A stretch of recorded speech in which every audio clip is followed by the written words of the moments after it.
Hello, everybody. It's Saberwolf, and we are back for another Friday Night Dice. Yeah. So, it's a little special edition here for the Friday Night Dice deal. So that, um, that again, Leo is going to be taking over the table, and for DMing because we're going to go back to Mines of Fidelver because we are in Fidelver right now. So we're gonna go back to the mine for a little one-shot, little like special edition. That is part of the campaign. So he's gonna take over the table just for this one instance for a special 30th episode, I guess you could say, for this Friday Night Dice. Before we get into that, one other thing I do want to mention is this. This bad puppy right over here. Yes, this is Saber Wolf merchandise. That's crazy. So you have hats available, backpacks, hoodies, and shirts. All those are available for you guys if you'd like. Go and click. You can click on the link in either of my YouTube or Twitch profiles, and that will get you into there. And you can buy that now. And when you do buy that, a little wolf howl will appear at the top of the screen, saying that you bought special merch for the logo. So I'm going to buy this for myself, too. I'm going to wear that soon. I do have my Wolfie kind of D&D kind of stuff right here. This is not mine. This is another company's. But I do like it a lot, so that's why I wear it a lot. But I'll get to get myself some of these shirts, too. So, again, that's also available. I do get a little kickback for it because it is my logo. It is Champion in Gildan clothing, which I actually do wear. So outside of here, Gildan I actually wear for some of the firefighter stuff I used to do. So a lot of those shirts came from that. So, and I also wear some Champion shirts as well. So I like both those products. So yeah, so I didn't mind slapping my logo on those things. So it looks pretty darn cool over there. I'm not gonna lie. All right, so that's that. And so yeah, without let's see, where's my Discord? So, without further ado, we're going to bring in the rest of the crew there. Hello, everybody. Hey, hello. Howdy. So, like a one-shot campaign, I guess? Is this what we're calling this? I mean, mini adventure. Mini adventure. Side quest. So, as Bailey had mentioned, there are consequences to whatever you choose. So, we shall see what happens. So, delaying our trip to the Dead Men area place there. Beer Dead Men, yeah. So that actually does a slight hitch on that, I guess. We shall see. Unless we can learn to move really fast after this. Yeah. Double time. Yeah, but still half of us still don't have horses, though. We do have horses. We have 2 horses. We have at least 2 horses and a wagon. It's good enough. It's something. All right. I got pen. I got paper. Are we ready? Let's do this. Oh, boy. Going back to the Lost Mine of Phandelver, special Bells and Whistles edition. Yeah, I see that. A reference to a one-shot that Sean ran forever ago. And had no bells and whistles. It was a splash page, which was basically a blank white grid. And the tokens were not zoomable at all. And the maps were just random cobbled assets from Roll20's search feature. Oh. So this is obviously before my time, then. It was me, Inti, and Bailey as players. Oh, okay. Yeah, I remember it too because you were busting his chops about you not working. Yeah, I kept saying, "Where's the bells and whistles? Yeah, where's the bells and whistles?" And you know what the sad part was? Those tokens were zoomable. I just didn't know how. Oh. Well, you've come a long way. The Tower of the Timekeeper was a good redemption one-shot for you. Yeah, I mean, yeah. Anyways, the Sword Coast is where we are heading. It is a nice, warm, early summer day in the Sword Coast. The Fandelver Valley is where we are heading. On our last session, you had, I should say, had defeated the Red Wizard Enclave in the town of Tribor. Yes, you have to talk yourself to a third person. Yeah, I wasn't, but I did listen back. I did. A few things happened. A dragon was slain. However, it was not in time. The villagers of Tribor, unfortunately, none were able to make it through. Consequences, as Bailey had said. You made your way down the Tribor Trail. You figured you're heading to the Mere of Dead Men. Why not stop through to the town of Fandlin? You passed by the old ruins of Coneyberry, where you had fought pretty nasty battle. 2 enemies, one a vampire, the other one a warforged. You also passed the final. Yes, you also passed the final resting place of your fallen comrade at arms, the Bard Strings. And you had also defeated some enemies to the south here to bring stability back to the area of Fandelver. The town of Fandolin is where we are headed. And on approach, this is what you see. Bells and whistles will be provided. I thought we stopped in. We were in the hotel in the inn. Yeah, Yeah, we're at you're the end already right there. Right. I'm just sort of recapping what happened last time. now. Okay. So you are at the inn within town, but just to rewind a little bit, on your way down, the familiar sights of Fandolin are before you.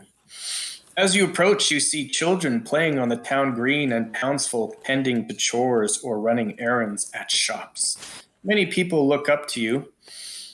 Most go about their business, but some recognize you as the heroes of Fandelver. Woo! I don't want to break the immersion here, but we're still on the front page. Yeah. Oh, my mistake. It's been a while. Not really, actually. I just DM'd last Wednesday, my last session with the Wednesday group. Okay. As DM, that is.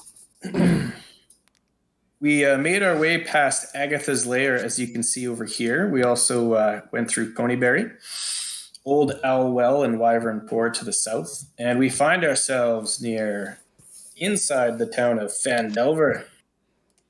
You noticed as you approach that there is a new road. The road that has been built is now complete to Wave Echo Cave, the Lost Mine.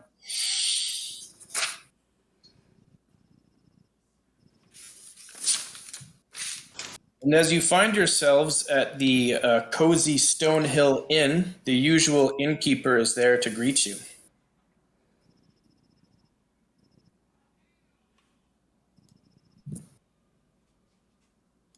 As Bailey had mentioned last session, he was curious to see you back, and he noticed that a couple of your party members are no longer there.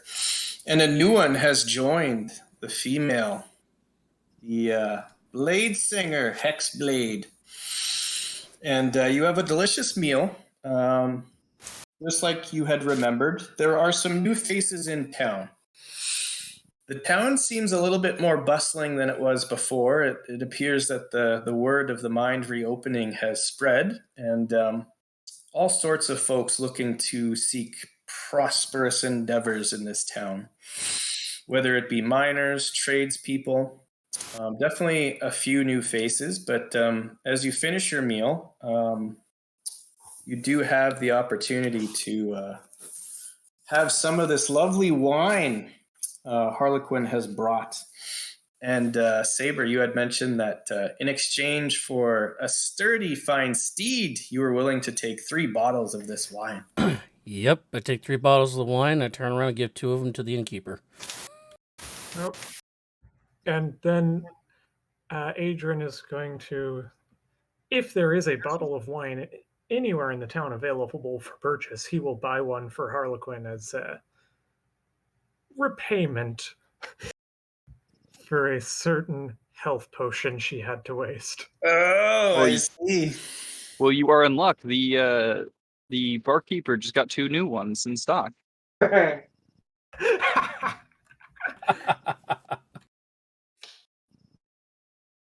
Yeah, Toblin, the barkeeper, he greets you with a smile, and it's up to you if you want to buy a bottle, Adrian, or if you just want to use the one that he just got. I think the whole purpose of Saber giving him the 2 bottles was for safekeeping, was it?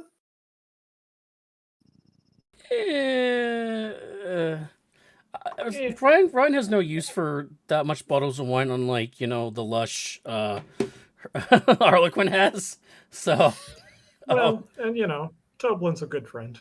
yeah, he's a good Toblin friend. We kind recognized of you, of course, as the heroes, and there is no charge for the meal. And after you finish the meal, and Harlequin has had maybe a few too many, she gets a spell cast from across the room. Sitting at the bar is a handsome tiefling bard. And at first she thinks nothing of it, but he sends her another one of these messages through the cantrips, and she makes her way over to the bar. And that is where we will begin.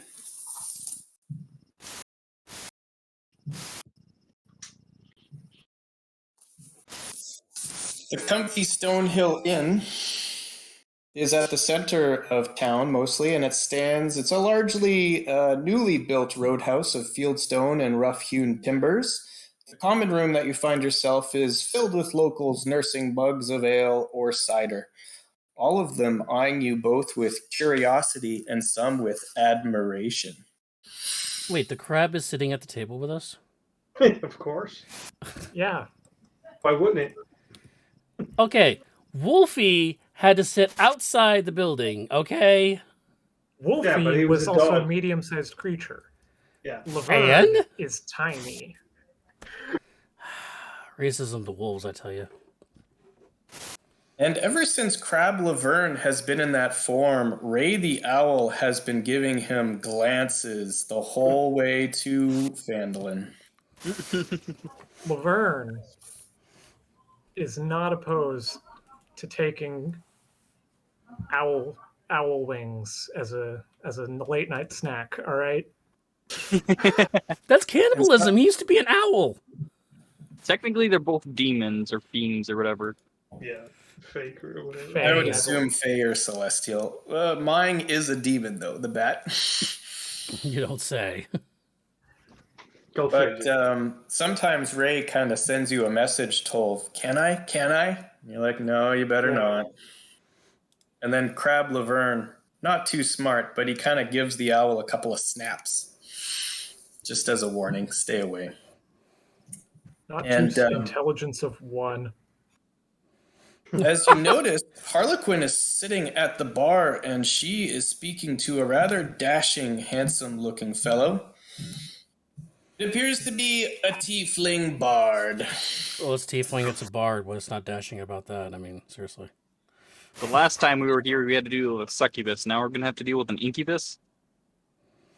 You're not wrong. That, as a former player of a tiefling bard, I take offense to that. And speaking of your former player, Sean, Rayon and Tolv, as you kind of look over to see what Harlequin is doing with this stranger, you see the bard, you can overhear him sort of trying to sell some wares. And he kind of opens up his vest and he's got these little pockets with all sorts of little trinkets in it. And he kind of does a quick incantation, and you recognize that the bard is creating a statue, a small statue of Harlequin.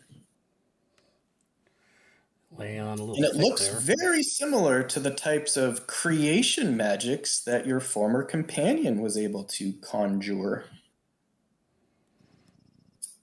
And as Harlequin has had a few drinks at this point, she pretends not to be too impressed, but she is a little bit impressed. And as she looks at the statue, you can tell that they begin to start negotiating.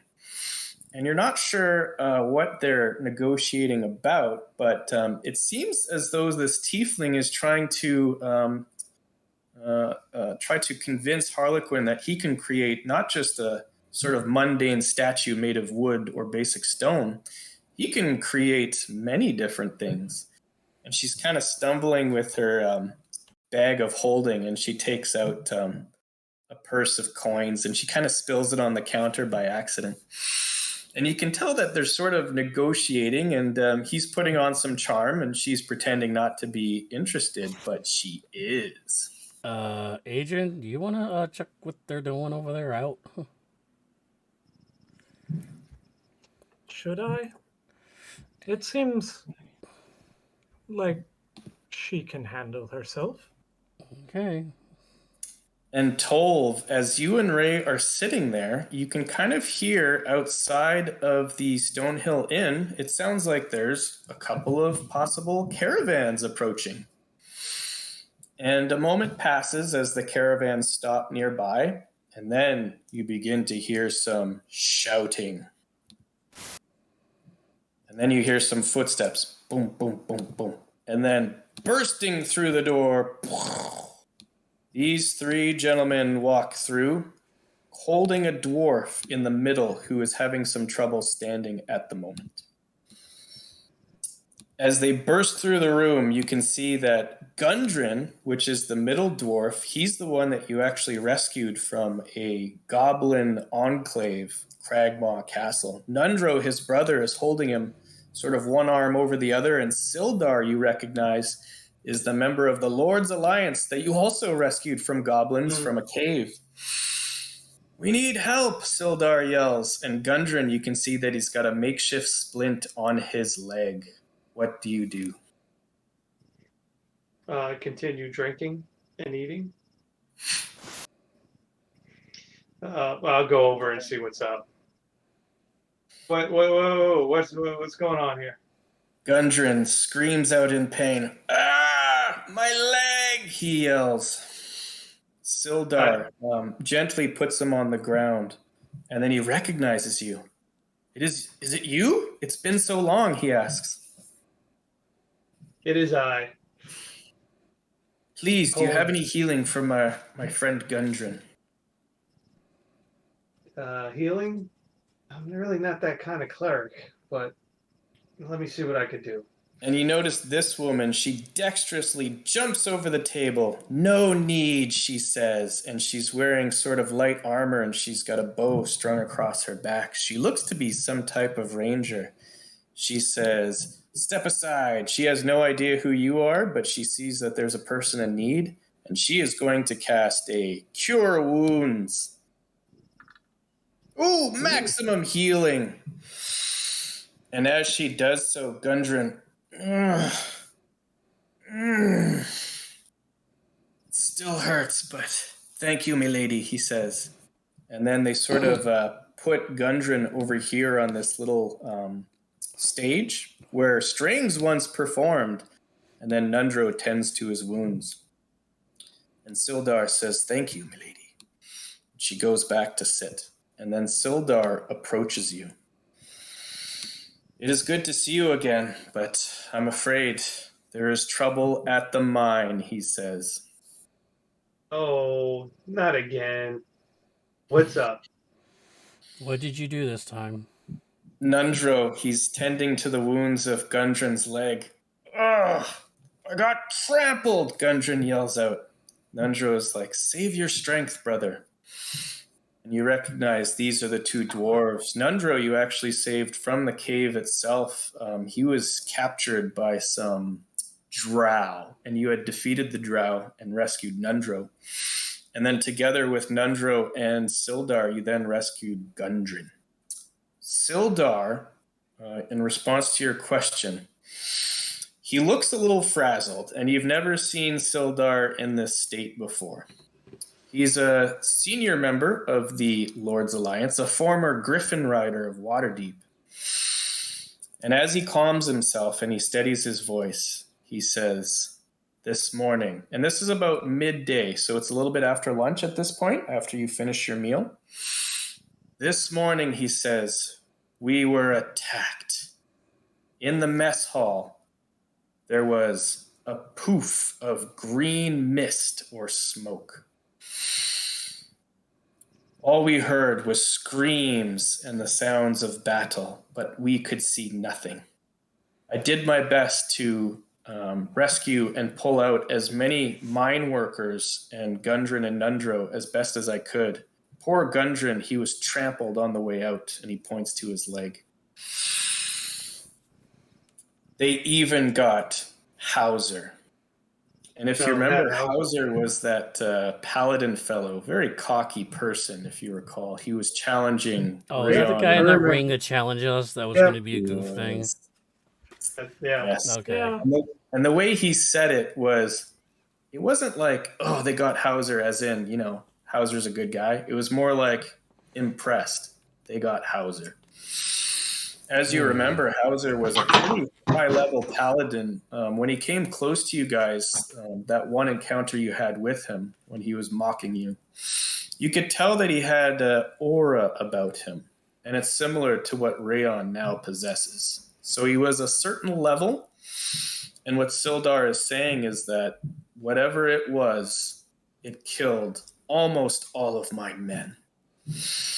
And he points out the door outside of the tavern, and you can see that there's only one other member of the Lord's Alliance unit. And when they first arrived, you had seen about a dozen, maybe a little bit more, of these well-equipped men. And he wants to ask you if you are willing to return to the Lost Mine. He wants to see if there are any more survivors. And if we can clear the menace together, he asks. Well, seeing how, I would be willing to go. Well, yeah, we're part owners of this place, don't you know? That's what I was going to say. Is there a way? Shoulder. Go ahead. Is there a way to notify a local station to get some more men up here? He kind of looks at you. We are the local station. I'm at the next one over. I think the next one over is Neverwinter. Fortunately, yes. It's both cities are fairly far away. Neverwinter and Waterdeep would be the closest. He hasn't been to Tribor in a while, but perhaps there are some of our members in Tribor. Have you been? Yeah, no. Tribor's a vacant city. Yeah, Tribor's a vacant city. Ghost town. Literally. Well, this is the first he's heard about that, and he's got a look of concern on his face, not just for this town, but perhaps a greater sort of reaching evil he senses is in that cave. And he kind of looks over your shoulder, Rayon, and he says, "Oh, greetings, I remember you. You were the fellow with those fancy thieves' tools, weren't you?" Oh, me? Yes. I do remember talking to you now. You have a striking face. My employers have a vested interest in the success of the mine. I will be happy to assist. Well, you would be doing the Lord's Alliance a big favor if you were to do this. And you kind of hear a bit of a laugh over on the other side, and you see these two lovebirds still talking to each other. And then Harlequin kind of overhears the conversation, and she flips around on her bar stool. "Oh, you guys can count me out of this one. I'm having such a good time here. Oh, Jesus Christ. But I wish you good luck." And she kind of puts her hand up in sort of a dainty fashion, and she actually summons her bat. And the bat appears right on the table that you are sitting at, right in the middle. And she is going to wish you good luck on this quest, and she is going to, through the familiar, cast Gift of Alacrity on all three of you. Okay, nice. So she's using 3 first-level slots to do this, and then she's going to burn her last 2 slots, because she has 5 total, including her warlock slot, She's going to burn the last 2 slots to replace the fine steed that she cast on the way here into the ring of spell storing.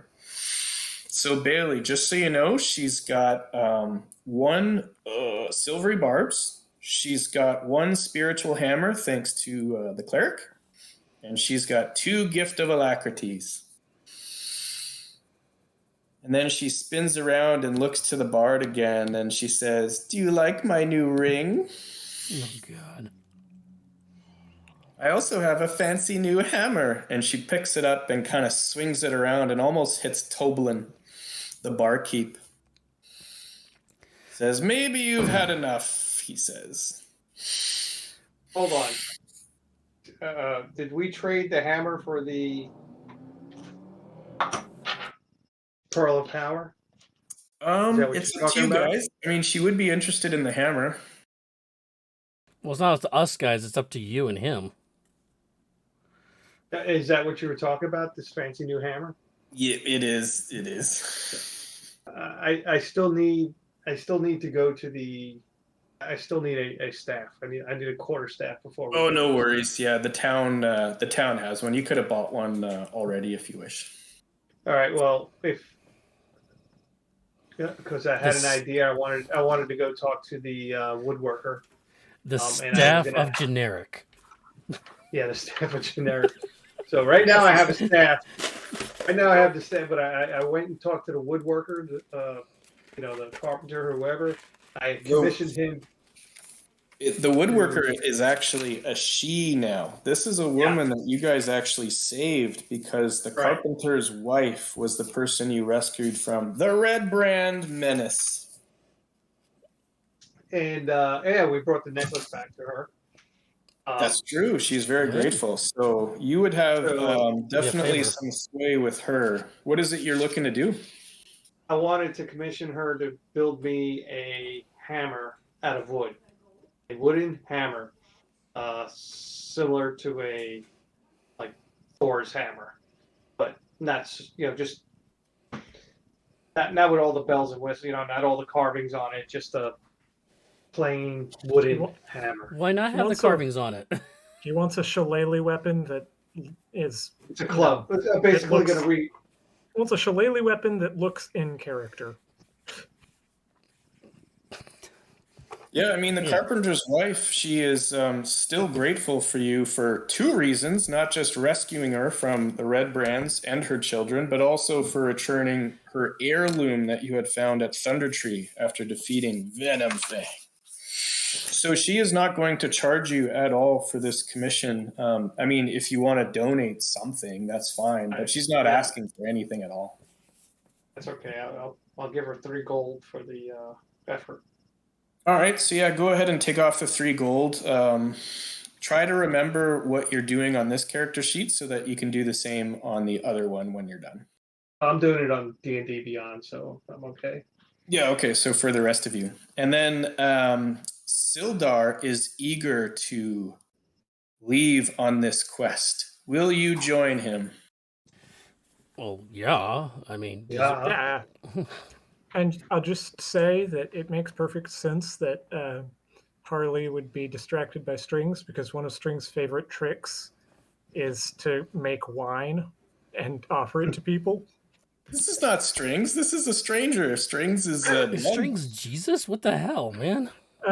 Yeah, and that wine can be assuming he's roughly the level we are, up to 200 gold pieces of wine.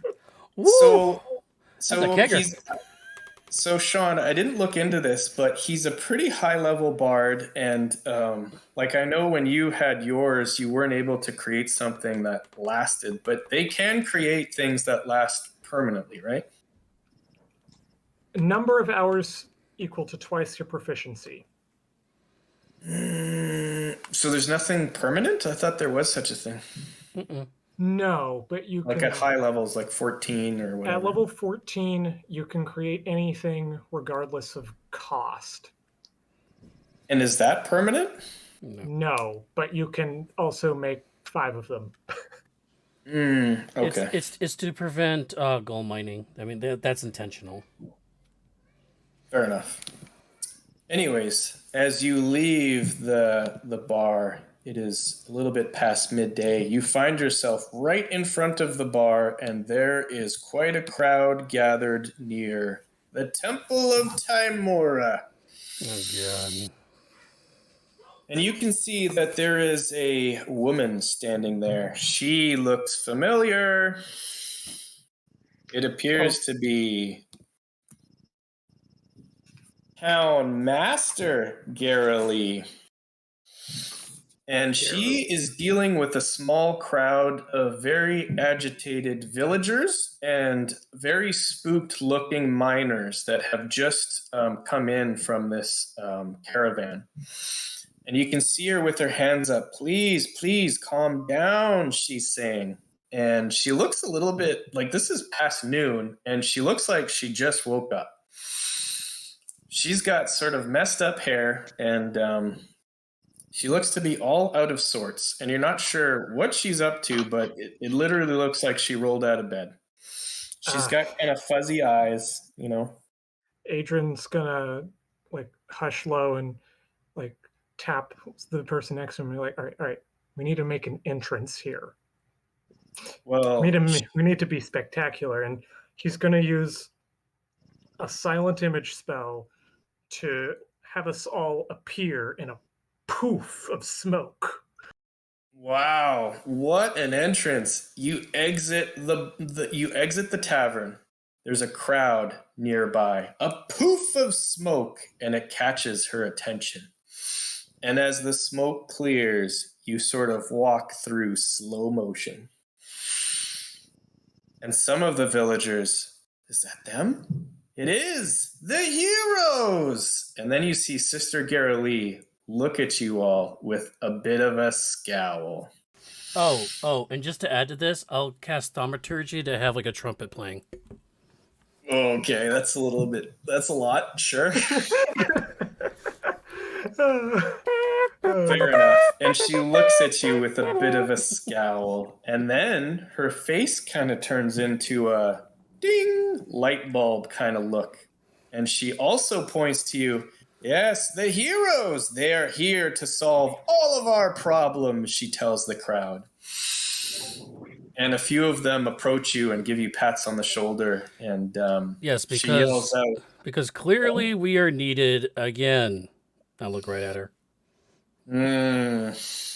You can tell she's kind of gritting her teeth, and she says to the crowd, "These heroes of Phandelver, you have come at the most opportune time. We are in need." And you can see that the miners, they're sort of, shivering in their boots. But once they see you, they feel a little bit more at ease. The miners were attacked this morning. Have you heard? She tells the crowd. Or she asks you guys. We have. And were these miners there? One steps forward. He's kind of an older human. And there's also sort of a younger dwarf next to him. The older human steps forward. Yes, I was there when it happened. Can you describe what you saw? Any help? Maybe identifying what this creature was? The crowd hushes, and there's dead silence as he thinks for a moment. We were attacked. We didn't see anything, but we heard horrible sounds. And then there's another hush in the crowd. And then someone speaks up. What did you hear? And the old man says, we heard a growl. And then the dwarf steps up, the young dwarf, and he says, I heard that too. But I also heard a woman cackling. And the crowd kind of looks at you with concern. And then Priestess Town Master Garrely steps forward. Will you, heroes of Phandelver, help us once more? Rid the mine so we can get back to work. These people need to make a living. And she sends you a message cantrip, Adrian. Okay. She says, welcome back. Adrian Amadel. Happy to be here. Better than Tribor's doing, by the way. She's concerned about what you just said about Tribor, but she sees that the moment is passing quickly. She sends you another message cantrip. Restoring the mind back to full capacity is of utmost concern to you-know-who of the Zentarum. Of course. I have already promised as such. So, heroes, do you accept the challenge? She yells out. We do. We are here for Phandalin. This is our home just as much as it is yours. And then she says, excellent, and the crowd lets out a cheer. Hurrah! And then she pipes up. There's a building right behind the temple where she's standing. And you can see that the door is open, and it is actually her home, this one right here. Mm-hmm. And she yells out, honey, come out here, won't you? And then stepping out of the building, you see a rather sculpted lizard folk man step out. Oh, for Pete's sakes. Wearing nothing but a towel around his waist. And he's brushing his teeth. And then as soon as he steps out, he kind of squints his eyes and he sees you, adventurers, the ones that helped him vanquish Venom Fang up in Thundertree. It was Sister Garalee that sent you to Thundertree to try to find an old friend of hers. Mm-hmm. The lizard folk known as Fezzik the Immortal steps out. Looking good, literally, figuratively. And as he looks out at you and hears the words of Sister Garalee calling him for an adventure, he kind of gives a shrug like, yeah, sure. And then he goes inside and gathers his things. Updated token, by the way. Nice. I like it. Yeah. Oh yeah, I love it. So, are we ready to begin this adventure? Can we make a quick stop at the store to see if there's any healing potions or, Yeah, no, definitely. I'll have that set aside if you want to do that quickly. What did you want? Anything from the player's handbook is available at Building B. That is Barthen's Provisions. Well, does he restocked on the familiar components? Familiar components. He does have 3. He put them aside just in case you adventurers came back. And luckily for him, you have. And you're putting his kids through college. I was about to say. Oh, familiar supplies, yeah. Yeah, we'll take all of those. And where's my...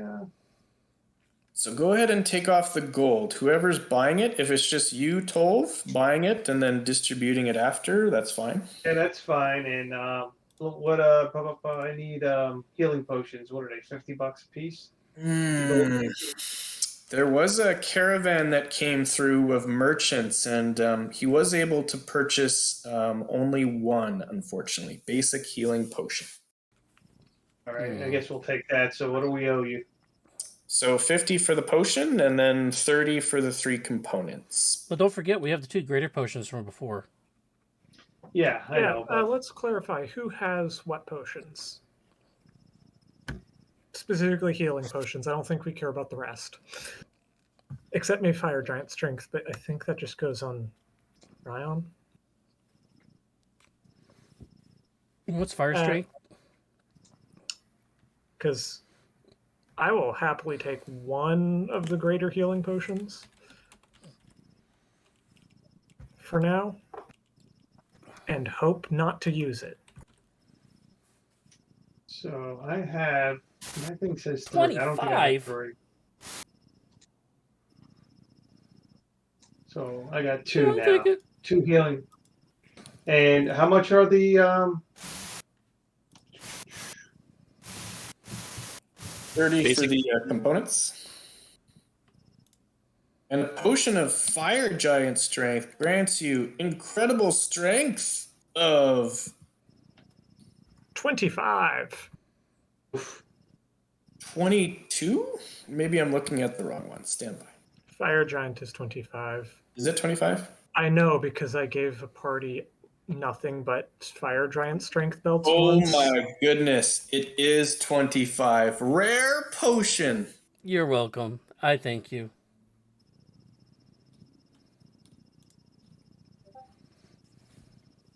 And Paul, don't forget to take off a couple of gold if you wanted to go to the Lion Shield Coster and pick up a basic quarterstaff for now. Anything else in the town of Fandelver? No. So I just removed 85 gold. How's that sound? Okay. And did you figure out who's got the greater healing potions? I mean, I could just carry a basic one just so you can just grab it off my purse and stick it in my mouth again. I got a basic one. I'll give you the other base. So me and you both have one basic. The people who I'll can take the heal should have the greater. graders.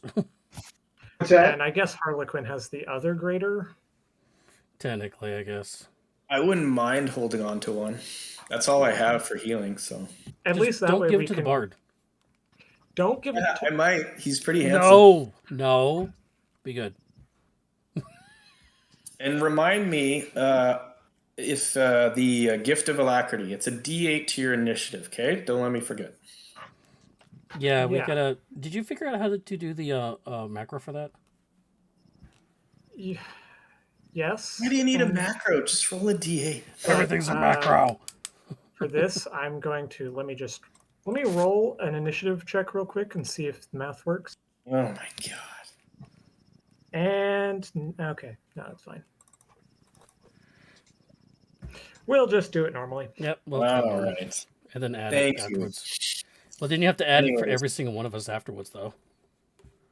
Harlequin kind of stumbles out from the front door and she's kind of holding on to the side. You may borrow my war horse if you wish. His name is Clip Clop 2. And this is a very beautiful black war horse. Almost looks like a nightmare if you've ever seen one of those. So with your horse, Rayon, and her horse, you can easily make it to the cave before nightfall. And especially with the new road being built, you make excellent time. And as you weave your way through the hills leading up to the Sword Mountains, you come to it once again. The entrance, Wave Echo Cave. Your new ally is pretty quiet on the route there, but he does tell you that the defeat of Venomfang, the Green Dragon, did restore that area a little bit back to normal, and the plague that had befelled Neverwinter had cleared, and he explains that what faction would you say he's part of, if any? Bezek would not be a part of any faction. He is for himself mostly, survival. That's what I figured. That's not surprising, yeah. Well, he tells you that it definitely made Town Master Garrely quite pleased that the town is prospering. She has so many And damn that titles. it's in his interest as well to clear this mine of any menace, to make her happy. Yeah, okay. Yeah, it's just another thing on my honey-do list. Oh, yes.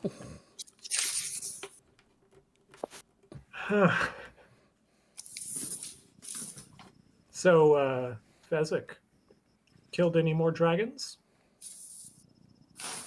Not really. Well, I killed another one. Oh, really? What color? It didn't have a color. It technically technically wave his hand in blue, front of you to but make sure you're not blind. well, technically it was blue, but it was like that translucent kind of thing. It was a ghost.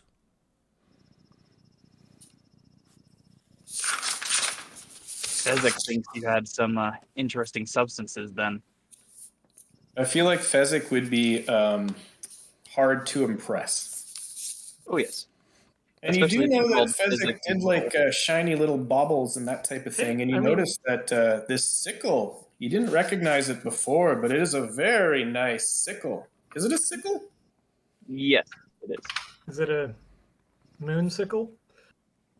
It Or is in what- It was a moonsicle. A It is in fact dreamsicle? a moonsicle, yes. Speaking of which, can I have access to Fezzik's sheet real quick? Yes, and the moon sickle was the item that was requested and easily granted, no problem. Rare item, it is not your standard +1. This is a +2 moon sickle, Dang it. which grants, it's one of those items, right, that is similar to the Bloodwell vial and the Grimoire. Yep. Very powerful item. That's a brand new sheet. Hasn't been filled out. Ooh. Oh, really? All over the one sheet. There it goes. Yep. Did I? This one shows Circle of the Moon Druid 10 when I look at it. Oh, This the one's first one that new, popped I- up was a brand new character sheet, but now the other one's fine. Okay, now it's good. We're good. All right, cool. So yeah, this moon sickle, it's one of those items, very powerful. +2 to attacks, +2 to your DC, and it does something else special, but I forget what it is. It's extra healing. Huh. Nothing Fair too good, or nothing too great. Especially considering that Fezzik is probably not going to be healing his allies. You can't survive on your own. You're not fit for his healing. Yeah, lizard folk. That's lizard folk for you. And you know, we do have the skull of the dragon to prove that we came across a blue We dragon. do. So I just rolled 2 dice for my portent. Portent, yeah. what do you got? I got a 16 and a 7. Nice. Okay, those are A success than and a fail, average. basically. well. At this point, we all know that It's a not 7 bad. guarantees a fail. It might guarantee a hit, though. We don't know. A It might- 16 and a 7, you say? Yep. Yeah, that's very good. You got a high and a low. That's kind of what you want. You remember when Inti got the perfect rolls? Oh god. Yeah. The nat 20, nat 20, 1. nat 1. Yeah. You know what's also a guaranteed, or well, not guaranteed, but a pretty good hit roll to hit. 10 A times. 10. Yeah. You know what's 10 also 10 is a good to one. have? A clockwork amulet that can do 10. Yes. Exactly. Yeah, but you exactly. never- Yeah. You haven't even used it. You keep forgetting. Well, I about it. haven't had a chance to because we've reversed 2 things where a 25 would have been a miss. I'm just saying, like, you guys do what you want, but when I thought about it with that Pearl of Power Paul, it kind of makes more sense for the Paladin to have it because he's kind of limited on spell slots, whereas you have like a bunch. But it's Yeah. up to you, I- and then you can get I'd the be clock. I'd be more than happy to trade it. Yeah, but I But mean, the Pearl of Power regenerates 4th level slots, which 4th level Paladin slot, doesn't which have. is pretty good. No, it's 3rd level max, Pearl of Power is 3rd level max, yeah. Is it? which is exactly what Rayon has max. So And I I don't know. can- It's up to you. And I can go through 4 spell slots in Sure. 1 turn. Yeah. Which is half my spell slots almost.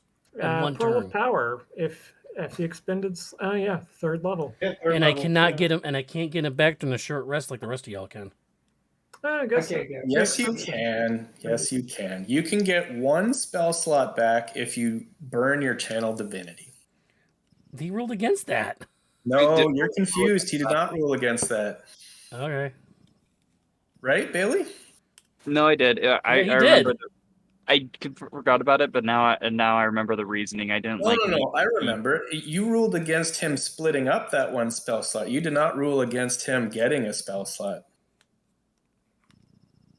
Because remember, he kept trying to divvy up the 1 spell slot that he gets back into like 2 firsts or whatever. We'll have to go back to That's the tape. right. That's right. I remember ruling against something about it. I mean, Yeah. it is a core rule. It's you'd be homebrewing if you denied it altogether. Everything in Tasha's is optional. Oh, that's Right. true. It's optional. It's DM That's true. optional. So Bailey, what do you think? Yeah, you'd be able to get back your second level or whatever spell slot, but you can't break it up. I do recall that specifically. Yeah. So second All level. right. So now that All right, now that second that's level. settled, are you giving up the pearl, Paul, or did you want to keep it? It's totally up to you. I was just observing what I thought about it.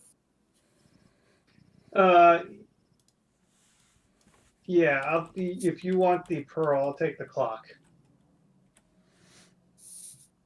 Do you want the pearl, Bailey, or Saber, or is this kind of The pearl's not attuned, right?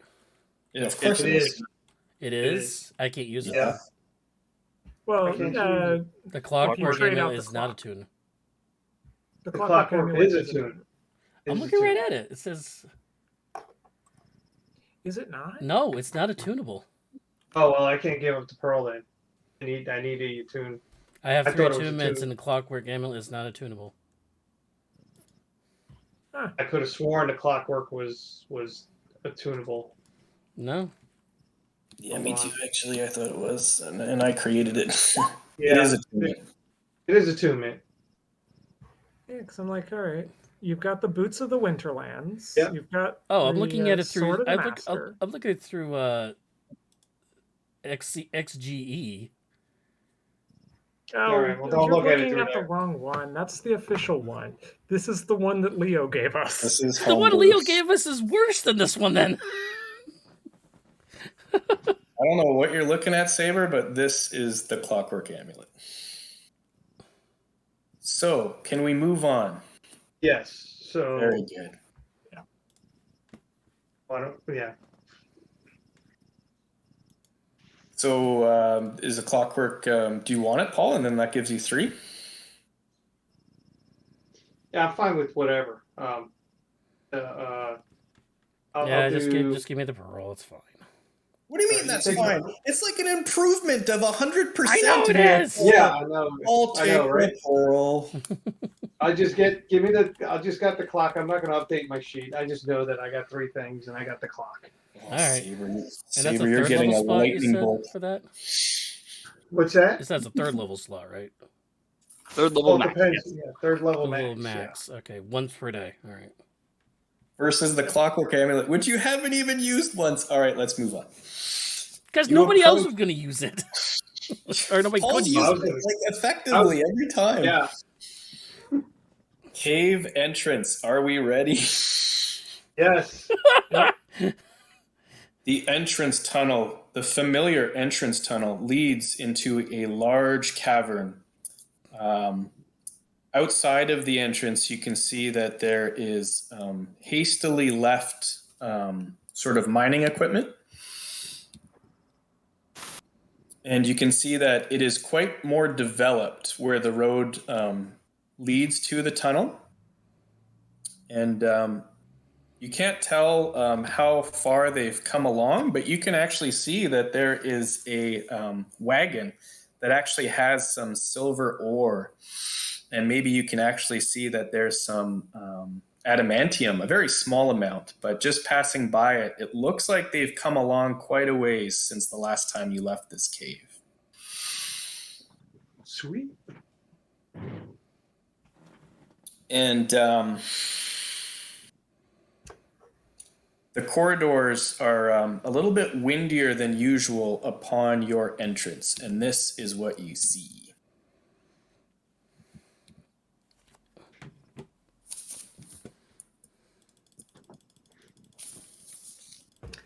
So this is the fabled cave of Fendelver. Well, I mean, it gets a little more grander than this after you walk quite a ways in. So I the mean, map I is a would little bit imagine large. so. I've heard stories of this place since I was a child. Yeah, we cleared this out a little bit ago. There was all kinds of interesting stuff in here. Just whatever you do, just don't go left, okay? Okay. And the entrance leads into this large cave before you, supported by a natural pillar of rock. And it contains stalagmites. And in the northeastern section of this cave, you can see that it has collapsed, just like it was when you first entered, forming a 10-foot wide, 20-foot deep pit. You do see that there is now a sturdy stairway that has been constructed, as well as a sort of pulley system. And there's some empty carts as well that the miners were using. The side of the pit at the bottom is roughly hewn tunnels leading northwest and east. What do you do?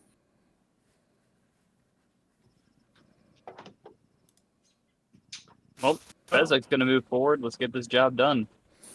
Yep. Yep. Oh, when I say left, west is not best this time. Oh, okay. West is not best. No, not for this. I'll be in the middle, and I guess those guys would be in the back, right?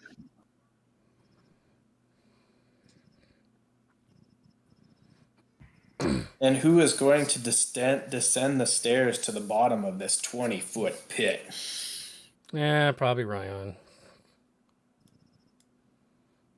Fezzik will be right behind him. Okay. And as you go down the stairs, Rayon, you The phone remember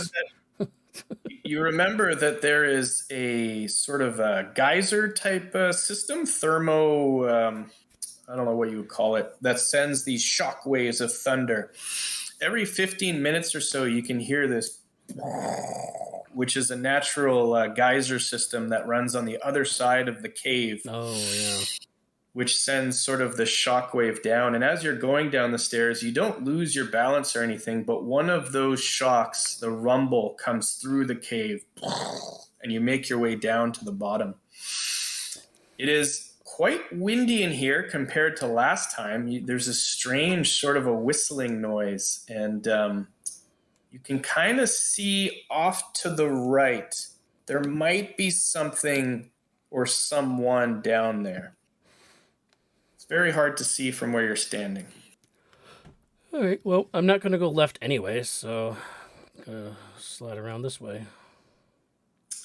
As soon as you slide around and you look through that cave to the east, you see a man in armor, and he's leaning with his back to you against the wall. I see peoples. He appears to be not moving. Probably not live peoples. Perfect food. You can't eat my brothers in arms. He does appear to be wearing your standard issue splint mail that is often worn by Lord's Alliance members. That's what I'm saying. Brothers in arms. Wait up a minute. Let me, and I'm going to send Crab Laverne up to... Crab Laverne, like, steps on your Crab foot. And Laverne is going to... she steps on your foot, and it feels horrible. Easy with the pinchers. And Crab Laverne is going to scout ahead with 30 feet blind sight. Wow! Oh! Crab Laverne telepathically communicates that he does not pick up any movement. Crab Laverne is giving us the go-ahead. Well, let's go check this guy out to see if he's... Well, look up this passageway first. Probably a good idea. Hey, King Crab, look that way. I don't think Crab has dynamic lighting. No. Ooh, and I suppose I should also throw up a mage hand just because I can. Very well. You produce a mage hand, and I should have anticipated this, but I did not. Let me get it in. I We're mean, missing a whistle. it is invisible, but Ew, what the hell? It's honestly about as gross as the mage hand in the other one. What do you mean as gross? I made that mage hand for you. I mean, It looks like Vecna's hand, man. Aren't we looking for that? Yeah, actually we are. Hey, we get 2 birds with 1 stone. So you send Crab Laverne around the corner. He does not detect anything with his blind sight. Okay. What is this with the birds and stones? Don't understand. Oh, we're gonna go. I'm just gonna go up to the guy and see if he's alive. You approach, and it appears to be a familiar face. He does not appear to be breathing, and he is ghostly white. Hauser. Hmm. hmm. Hmm. Oh, that guy. You know, I was He's kind having of a trouble dick. placing the name. Yes, he was rather cocky paladin that challenged Rayon and Tolv to a challenge where there was a circle, remember? Yeah, who And could knock out the other person out of the ring, and we Yeah, said no, no I- because we knew he was going to cheat. So Yeah, and I he recognize was the going name. to cast command. And Adrian did not recognize the name. no How worries. many? Hold on. How many? I'm trying to remember now. Are you asking how many vials of holy water we have left? Not so much holy water, but Because I don't know. we have like I gallons used of a it, don't lot. we? I used a lot though in that dragon fight.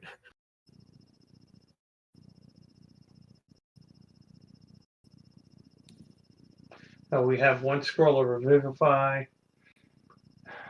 That's only after a minute, though. Yeah, Something tells me he's been dead for longer than a minute. Yeah. Raised dead is 10 days.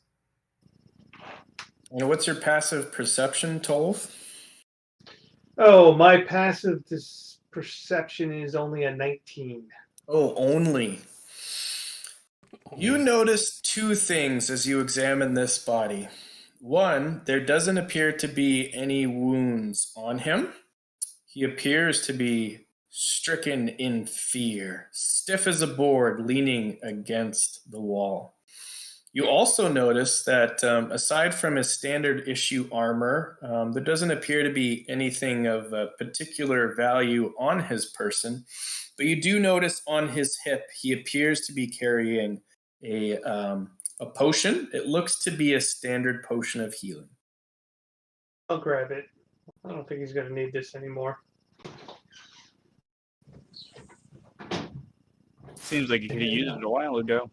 Yeah, well, I don't think he was the brightest, All right, I'm gonna send sharpest pencil in the Laverne box. and Laverne Must be course pretty he's not. dumb if He's- you don't know how to drink like me. I was about to say, I don't think he would be the brightest anything or sharpest anything. He's just a regular human being. What is this? Why are all the Wording. paladins in this game stupid? Hey, you're not anymore. Yeah, because I'm being And- artificially enhanced. Volt, Ray sends you a telepathic message that he thinks he sees something on the floor in that room. And he points it out to you right about Which here. room? Yeah, I To the can't right? see where you're. It is to the right, stand by. It is in this room. He says that he sees something and he's pointing it out to you on Oh, the not floor. this room again. Oh, Crab Laverne was already wandering into that room. Yeah, he doesn't pick up anything on his blind sight, but Isn't Tolv, this the do you mushroom approach? room? This was the mosquito room. Oh, the mosquito room. Yeah, we don't want to be in there. I'm sure they cleaned it out by now. A few small mosquitoes isn't gonna hurt you guys. What are you afraid of? This ain't no smallies. And as you enter the room, Druid Fezzik, many tunnels intersect at this natural 30-foot high cavern. The walls are carved with simple reliefs showing dwarf and gnome miners hard at work. And as you look down on the floor, Fezzik, you see that there is something in blood. It appears to be an arrow pointing north. Crab Laverne is licking the blood with little crab mouth. It's a little dry, but he does get a couple licks in. It appears to be humanoid blood. Oh, Crab Laverne knows the taste quite well.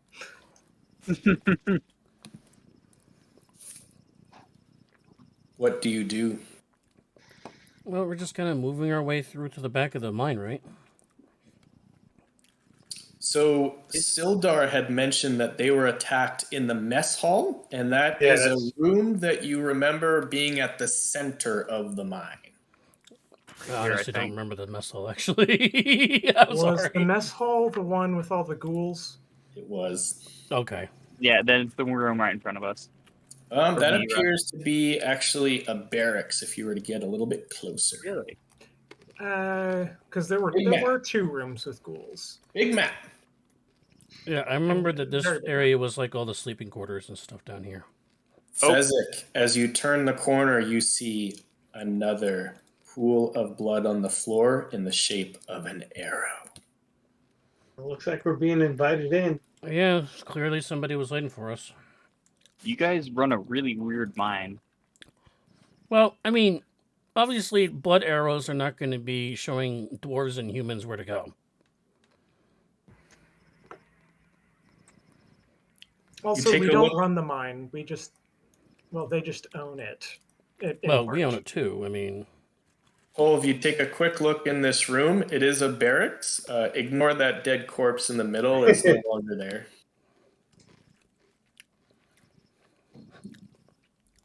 All right.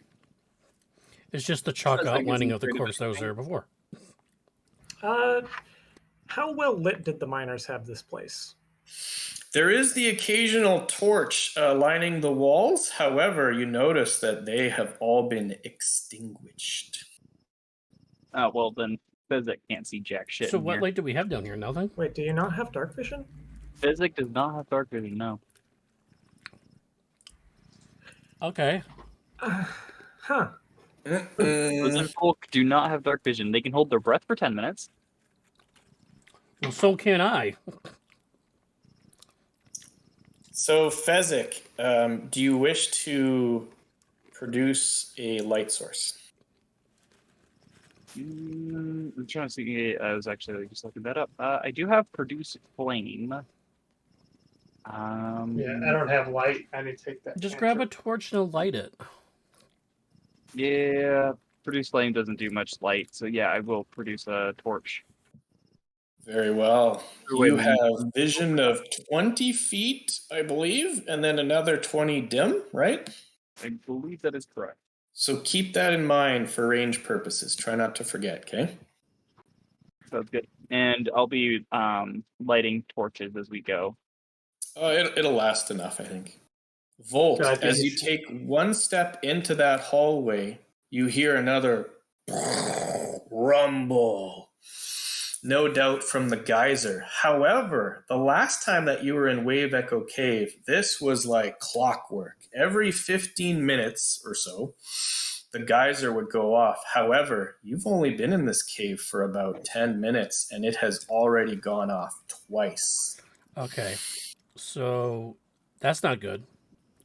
No, that's not good at all. Either somebody increased the pressure somewhere, or somebody's messing with like the wheel thingy that mitigates like the power or something. If I remember right, it was also a saltwater geyser connected to the ocean somehow. Yeah. There was a mermaid. And Yeah, there was a mermaid. there was a mermaid that may or may not have been trying to lure us to our death. And if memory serves correctly, Volt and Rayon, the last time you were in this cave system, the mess hall is just to the north. Oh, and that mermaid gave us the clockwork amulet. Yeah, she gave us the clockwork. All right, before we go any further, just give We me a traded second. or something. I think it was like a frog or something. I think it was the spell of talk with plants. No, that was No, that I was well before. What you traded for the clockwork? Is that what you're asking? Yeah, I think we traded It something. was a dwarven mug that you had found. Oh yeah. And as you Alright. approach Tolv through your night vision, and the owl is right there as well, the owl sort of telepathically communicates that he thinks he can see something green glowing to the north. All right. So what I'm going to do before we go any further, at 4th level, I'm going to cast Aid on myself, Rayon, and Adrian. And Yeah, that's what. Fezzik doesn't need it. Fezzik's immortal. Yeah, and that's what I was going to use the Pearl of Power for recovering that. So How much is a 4th level aid again? Oh, 15. now I regret suggesting the pearl go to Rayon. Yeah, I know. I was like, oh, okay. No. So yeah, 21. I think the You red. talked I'm me just into gonna- it. I regret it now because that aid is awesome. Maybe change back after this campaign. We'll see. All right. Let's get going. I want to save my third. If you get in trouble, I'll cast a 3rd level Aid on you. But we'll see what happens. Let's keep checking the rooms on the way here, I guess, right? Yeah, you don't see anything of interest in the side room. It's just sort of a storage area. And as you look forward to the north, the mess hall opens up before you. All right. Yep, that's where we fought a flame skull too. Yeah. Yeah, that sucked. We had to run at. That was one of the times we had to Oh. actually retreat. That wasn't there before. Nope. No, Well, Fezzik wouldn't know, nor could Fezzik see it, but nor would Adrian know. And Adrian's That's why we're also saying it back in wasn't the there hallway. before. As you look ahead, Rayon, you see the mess hall covered with corpses, the sign of a recent battle. A strange green glow hovers across this strange marking on the floor. What do you do? I don't think the doors put that there. Fezzik's just counting the number of bodies to see how many spears he can make. Well, kudos to Leo for tying in the corpses from the last time we were here. I'm As hoping they you cleaned up enter the the bodies from room, last time. That pile. Fezzik and Rayon, you see this. This room serves as a banquet room, a meeting area, and a meeting hall for the miners. Steep escarpments divide this large cavern into 3 sections, high ledges at either end, and a lower section in the middle. Carved stone stairs climb up the ledges. There are 2 large tables standing in the middle section, along with a pair of old braziers. A strange glow emanates from the floor as the green mist swirls before you. Oh, there's green mist in here? Uh-oh. The wind picks up once more, and this cave was not too windy the first time you entered, but this strange wind picks up. This room attests to the fierceness of the fighting that took place here not long ago. There appears to be no movement. Well, looks can be deceiving, but Fezzik is going to move forward. Well, green mist is moving, though, so that's a thing. Would Ryan let Laverne crawl onto his shoulder? Would Ryan be able to use Define Sense so I can figure out what the hell's going on here? These are both questions that some of us have. Yes. I'm gonna move Ray over here. Yes and yes. You open up, well, that's the wrong one. You open up your senses and you have detected several hits. You've never felt this strong of a presence before. However, there's something about the sense that you're picking up that is familiar to you. And as you all enter the room, I need you to stay exactly where you are, except you, Adrian. I'm going to move you up a little. Oh. And suddenly you hear a low growl.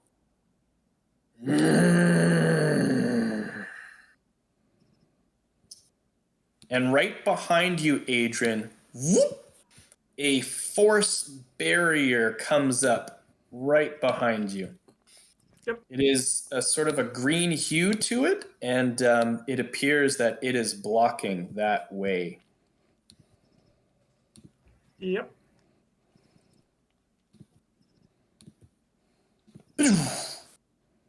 You hear another as some of the other entrances also have barriers put up.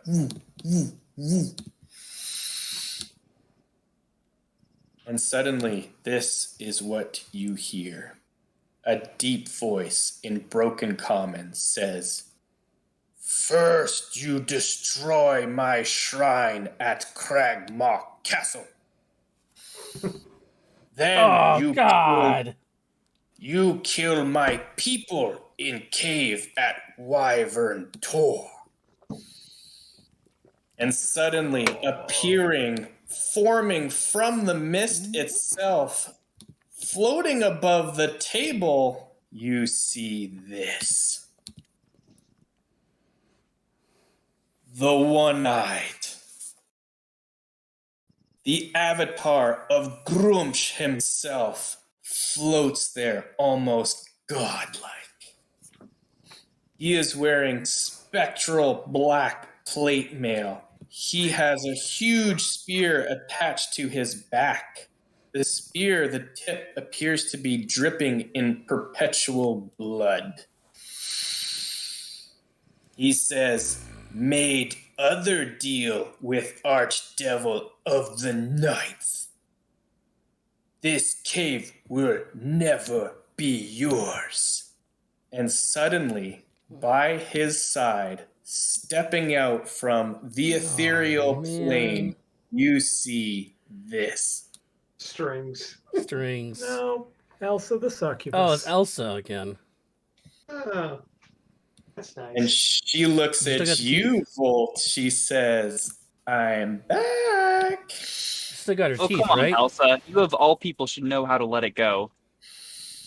She says, No. "Hey, Oh, Captain." come on. That's rude. Stepping out from his other side, you see this. Agatha.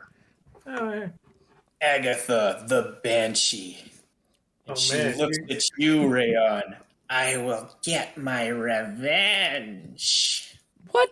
We killed her. no, we didn't. No, we didn't kill one of her daughters. We killed her. No, we killed both of her daughters. She and her cat escaped. No, Yeah. she was killed by the paladin. Was she? No, I killed her, but the cat and I the think the daughter- ran away. My daughter ran away because I used my channel divinity and they. That is true. The cat did run away. And then standing on top of the table, closest to you, Fezzik, something else steps out from the ethereal plane, and you hear a cackle.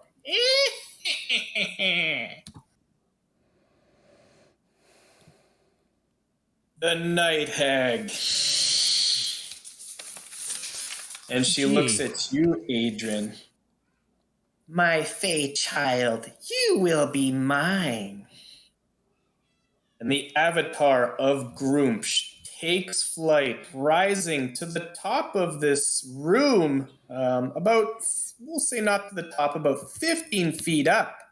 And he reiterates, "This cave never be yours.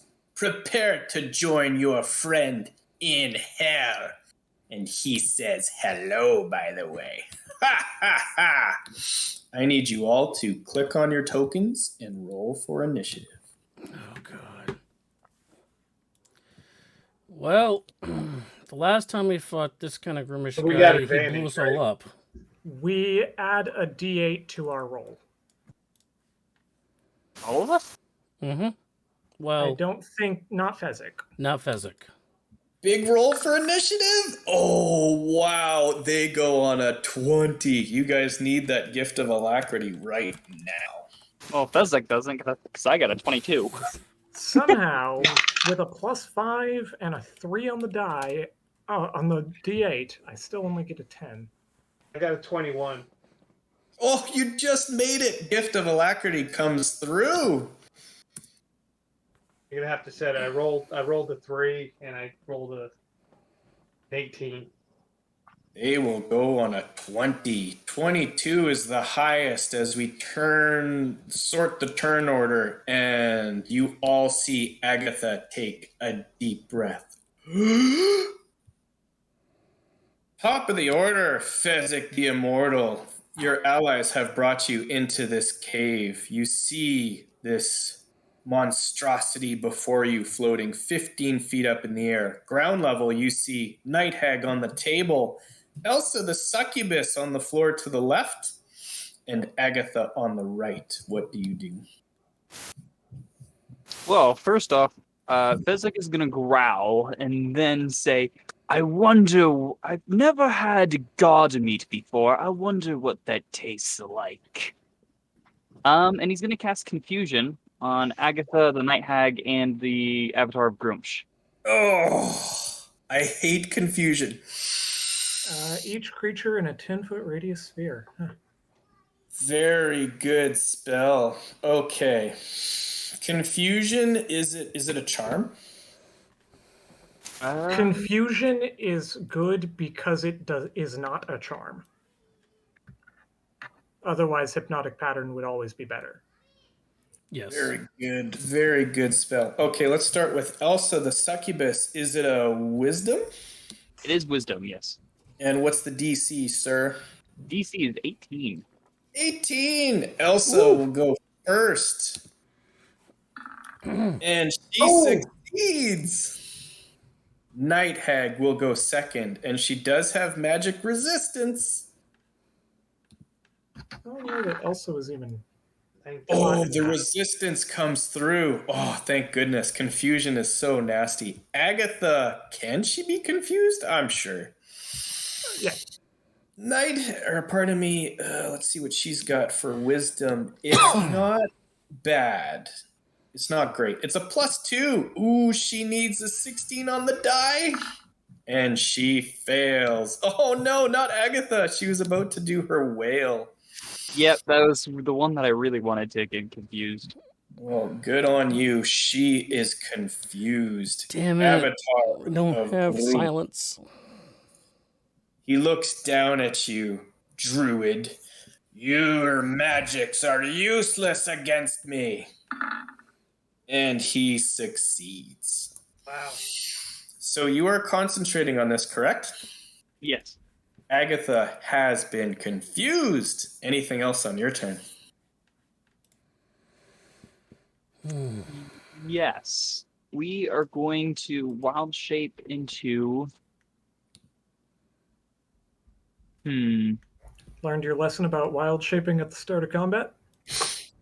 Shut up. We're You going to should- wild shape into an earth elemental.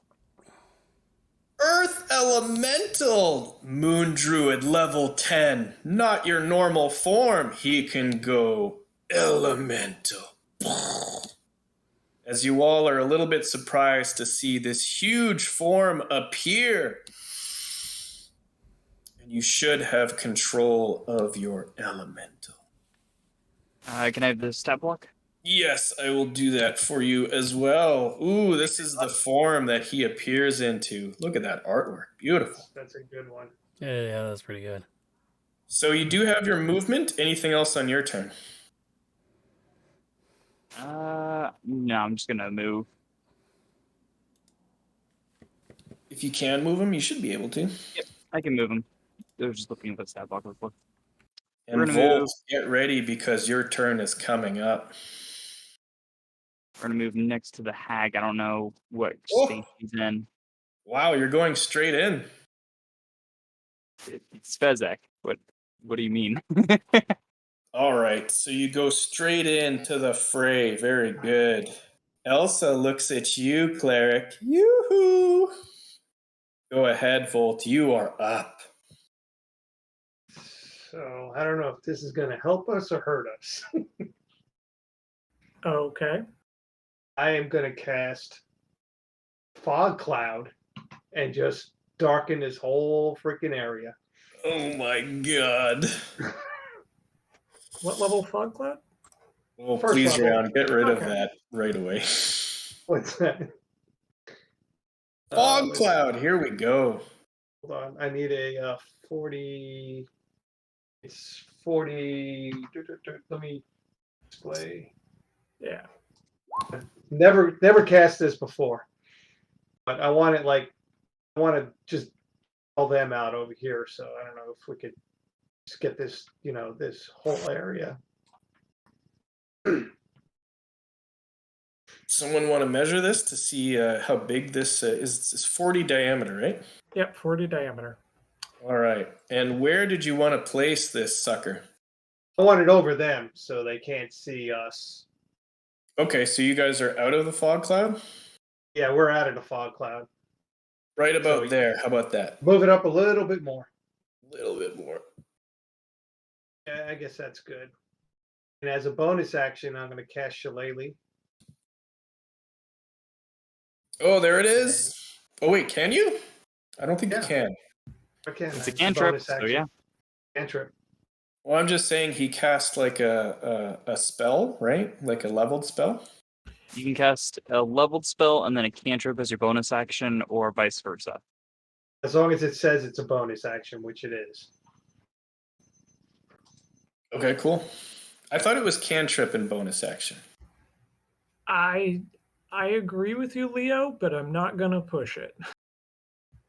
Just All right, tell me what you tell Well, I Leo. just You want to tell get me. it straight for Bailey's sake. Like, you're going to be doing this shillelagh quite a bit, right? so for Bailey's sake, the official rule is that if you cast a bonus action spell Mhm. in for the rest of your turn or for the entire turn, you can only cast cantrips.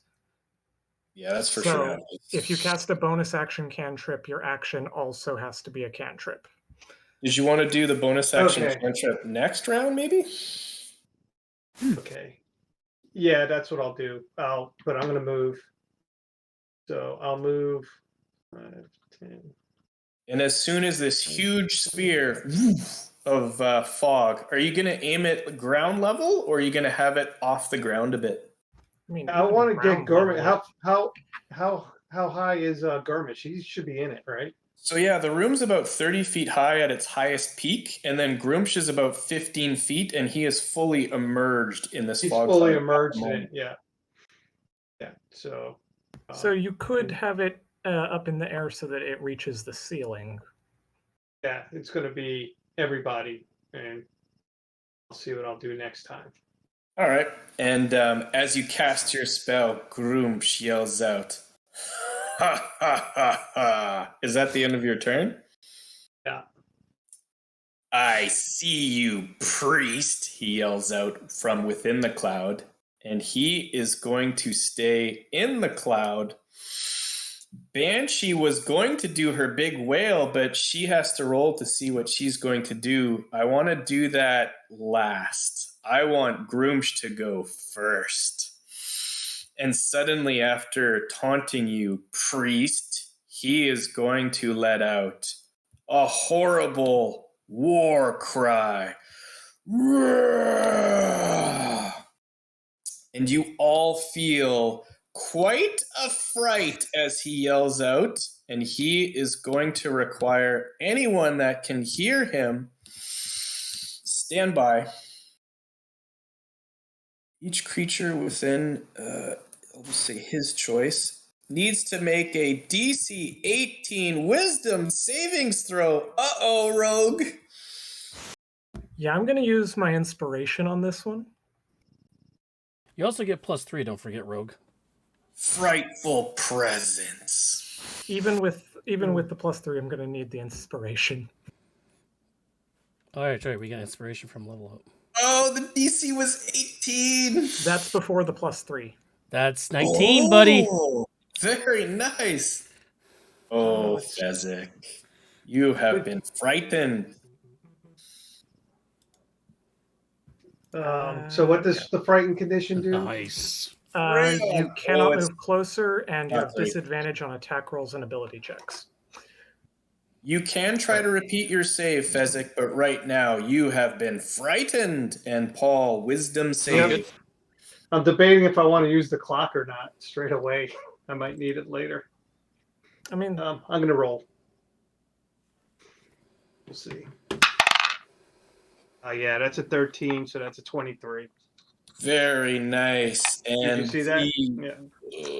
I guess the two familiars, go ahead and roll, because that does make a difference what they can do, right? yeah, it changes where they can move. Although Crab Laverne is currently on a shoulder, so I have no idea what what my guy is. No worries, just roll a 20. And Crab Laverne is frightened. Yeah, he's frightened. And that will almost be the end of his turn. The avatar of Groomsh, the One-Eye, the deity of orcs and some goblins, as a bonus action, is going to breathe in. And all this green mist, you can see it sort of evaporate from the floor outside of the fog cloud. You can see it getting sucked in. And then he's going to, as a bonus action, breathe out this nasty necrotic mist. And it's not so much poisonous or anything like that, but the bodies on the floor of the fallen knights begin to stir. And Rayon, before you see ghouls stand up wearing splint mail armor. And you also hear some more moans within the fog cloud as it appears that undead are being animated. And right in front of you, Volt, you start to smell this horrible poison. And you can sense that there is an undead right in front of you and beside you. Oh boy, let's get this party started. And before I roll for Agatha's confusion, the Elsa and the Night Hag disappear. Whoop! And they appear to have used their ethereal form. Yeah. Now, the confusion, I need to roll a D10, is it? And what's the one I want? What's the good one? You want a 9 or 10. 9 or 10? We want literally anything else.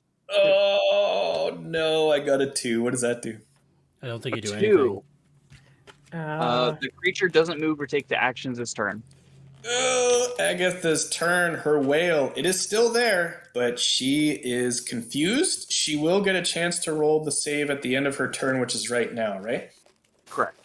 Okay. Yep. And here it is. And She is confused still. And that, friends, will be the end of their turn as the undead begin to animate and stand up. Ugh. But they are not moving quite yet. I will roll for them, actually, just to have a separate group of enemies on the board in the turn order, and they will get a +3. They will go on a 15. Oh, that means they go right now. You know what? I'm going to make it a 12. Come on. I want Rayon to go first, so they will go on a 12. Rayon, you are up. And this is totally heavily obscured over here, right? yeah. Although you have Crab Laverne on your shoulder, who can see in there, and Yeah, but she can't point you. telepathically. Yeah, point. We're heavily obscured. You can't point and see where we're going. Well, you can feel the taps on your shoulder from all the different little legs. You can see this guy here. I mean, it wouldn't give you I any also kind of. see all these guys over here too. Yeah, you can see those guys there too. And if you do want a familiar Rayon, a certain Hexblade Bladesinger could make that happen. Technically, I already have one. It's a horse and it's outside. Yeah. Not very helpful in caves lately. Yeah, caves are tough. Well, there's literally nothing I can do in here right now. Oh, if only you Vertical had goal. glass. Oh, if only. I don't know how If much only I've plus had would even blind helps. fighting, but that's not for another 4 more levels. 3 All more right, levels. Rayon, you see undead to All your right. You see a huge cloud of fog. There's this strange green mist close to Tolv. You don't know what's going on there, but it doesn't look good. What do you do? Mm.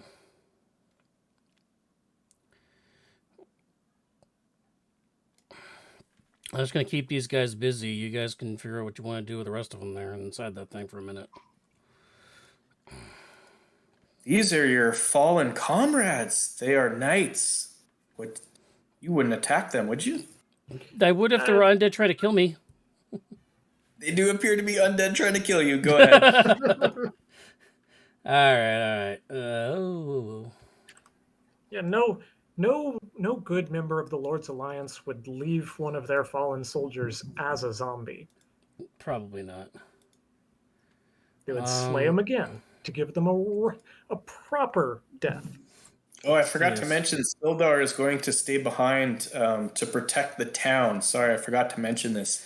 There was I was some like, yeah, where was he? He didn't come with us. He said he was No. going to come with us.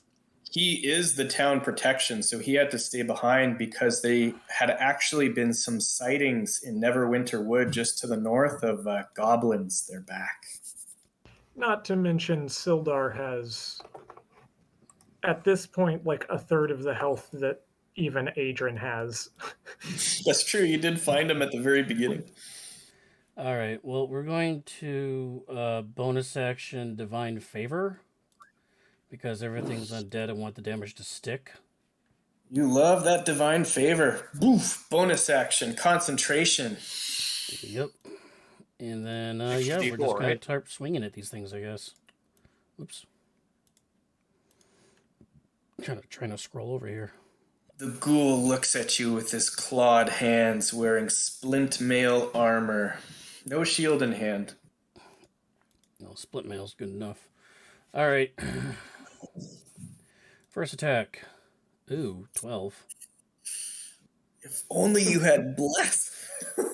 Plus would not have helped that. You know Hey, that. 25, that'll work. You might have. 25 is a hit. Split mail was 17 AC.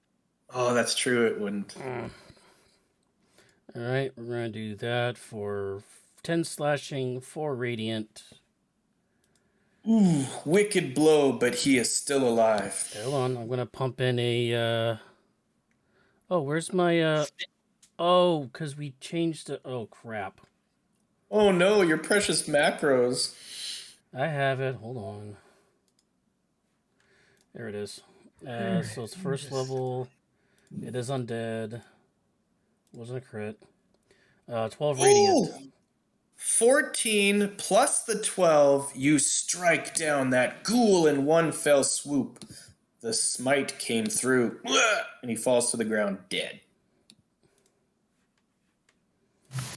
Anything else on your turn? One turn. Cool. No, that'll do it. If that's the end of your turn, you are going to get a ghoul coming your way. And it appears that they're being commanded by Grumsh. One is actually going to run down these steps. Let me see. Where is he? He wants to go after you. He is try. going to... What? He can try. He is going to do an acrobatic jump. Woo! And then he appears to have still some of the athletic prowess of a knight. He is going to slide down the embankment and rush after you. And he's going to take a swipe. And it's a miss with his clawed hand. This one, Rayon, is coming after you. And he is also going to try to do a swipe. Yeah, it's weird. It's not showing on my main screen, but it is showing on my secondary screen. That's kind of weird. Oh, and he missed so bad that he almost lost his footing, but he maintains his footing. It's cool. Stepping from the fog cloud, Tolv, you see this horrible-looking ghoul. He looks to have some strange, very nasty-smelling aura around him. And let me just see if that's at the start of your turn. Stand by. It is a very nasty stench. And it is at the start of your turn. So remind me when your turn comes back around, you might have to be making a save. The one that is behind you is going to move in and distract and feint you, Volt, and then this one will have advantage on his ghastly attack. The advantage or just +1? Advantage and a +1 because he's Both. using the help action. Oh, 18 plus 1 is 19. And on top of that, I believe he has a +5. AC 24. Which one hit me? The smelly guy? The smelly guy. The one from behind you distracted you, and then the one in front of you took a swipe. All right, give me what you got. Oh, you're going to take it? Okay, here we go. Gassed. Ugh. 2d6 plus 3 damage. Not too bad. Oh, almost max. You take a nasty 13 points of damage as his claw scratches your face. And So I need have, you. Go ahead. Would you say 13? Yeah. And before you do something on your reaction, I do need you to make a con save. Pretty low. DC 10 as you feel this necrotic energy enter your skin. And you might have advantage. Stand by. Is that a Constitution saving? Well, first I'm going to roll for my my Roll fog for the- cloud. Yeah. Right? Oh, yeah, the fog cloud. And nat 20. Okay. Okay. Hey. And I What do do you need need you to to make a DC 10 con save versus paralysis. Pretty nasty feature. I'm just going to use the clock. Ooh, good choice. You do not want to be paralyzed in this battle, I can assure you. Yeah. You don't want to be paralyzed, period. What you mean?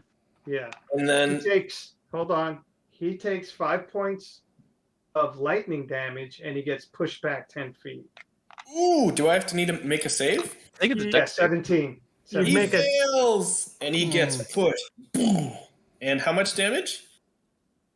There's only 5 points. Ooh, nonetheless, he is damaged, and you are no longer in the stink cloud. Well done. And then last but not least, Earth Elemental. Grumpsh is commanding his ghouls to attack you, but he's actually going to provide the help action for the next person against you. Oops. I mean, unless they can see in the fog cloud, I think. Yeah, that's they all can't a see in the wash. fog cloud. Yeah. So it's a I have wash. tremor sense. He's still providing the help action. You will see. And that will be the end of their turn. Adrian, you are up. A ghoul is right in front of you, and your crab is frightened. My crab is frightened on Ryan's shoulder. My crab Don't bite me. My crab is going to prepare an action to use the help action on Ryan's turn against a ghoul. Sure, that works. And I'm going to shoot this guy in front of me. Point blank? I have one of the talents I just got lets me shoot point blank with no disadvantage. New feature. Go ahead. And I will do a steady aim to make sure this really, really hits. So that is a 27 to hit for 37 damage. Oh my goodness. Point blank. You load your new fancy longbow made of the bone of a dragon right through the head. And he falls dead. Right in front of you. Cool. Top of the round. Any movement? I guess not, eh? Steady aim requires that I don't move. It is very fortunate that you managed to save versus that frightened condition. Yes. Fezzik, you are up. All right. So I do have tremor sense, but I don't have blind sight. And Yeah, tremor sense would work for anything on the ground for sure. right. So I can't see the avatar of Groomsh because he's flying, correct? Correct. 15 feet up in the fog cloud, but you do sense lots of targets around you ground level. I would say you can't really sense Agatha because she is hovering, though. That's fine. I was more so thinking of with the frightened. I'm not affected by the frightened condition because it's only while I'm in line of sight, and the fog cloud kind of blocks good point. Good point. Yeah, so you're still frightened, but it's not affecting you at the moment. Right. Oh, neat. So we're gonna turn around and smack the ghoul upside the head a couple of times. Oh, the one that with- helped and distracted you. Yep. With advantage because I can see him, but he can't see me. If I'm understanding that correctly. Yeah, tremor sense. All right. 24, and really? Oh. A double nat 1. Are you kidding me? Roll the damage first, and then I need you to roll a d4. Oh, 15. He is still alive, but he took a wicked blow. And you managed to maintain your footing on the table that you're currently standing on. And then what are we gonna do?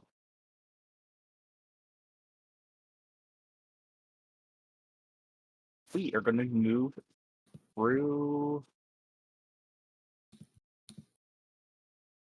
We're gonna move around to this side. Okay, so you move around, and is that the end of your turn? Yes, that'll be the end of my turn. Your tremor sense is picking up something rumbling coming very soon. It feels very similar to that geyser sort of natural effect, but it appears to be coming very soon. Volt, you are up.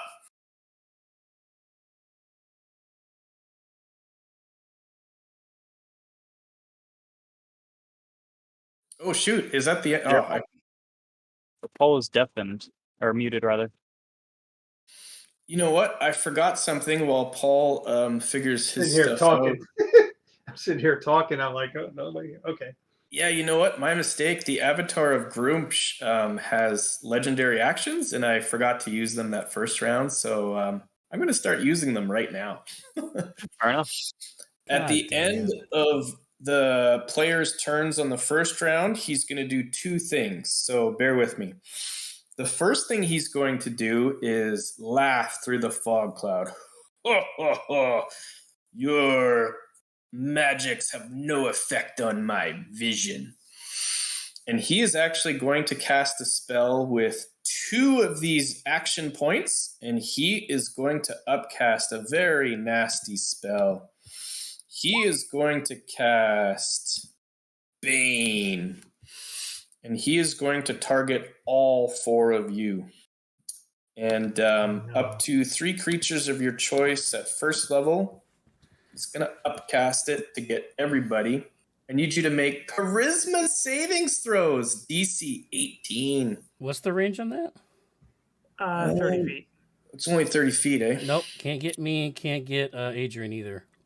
Oh, dang. All right. Well, just you, Elemental, Paul, and can you get Owl? Too Nope. far. He cannot get Owl. Just Elemental and Volt. I need you to make charisma saves. Yeah, these are my Bane.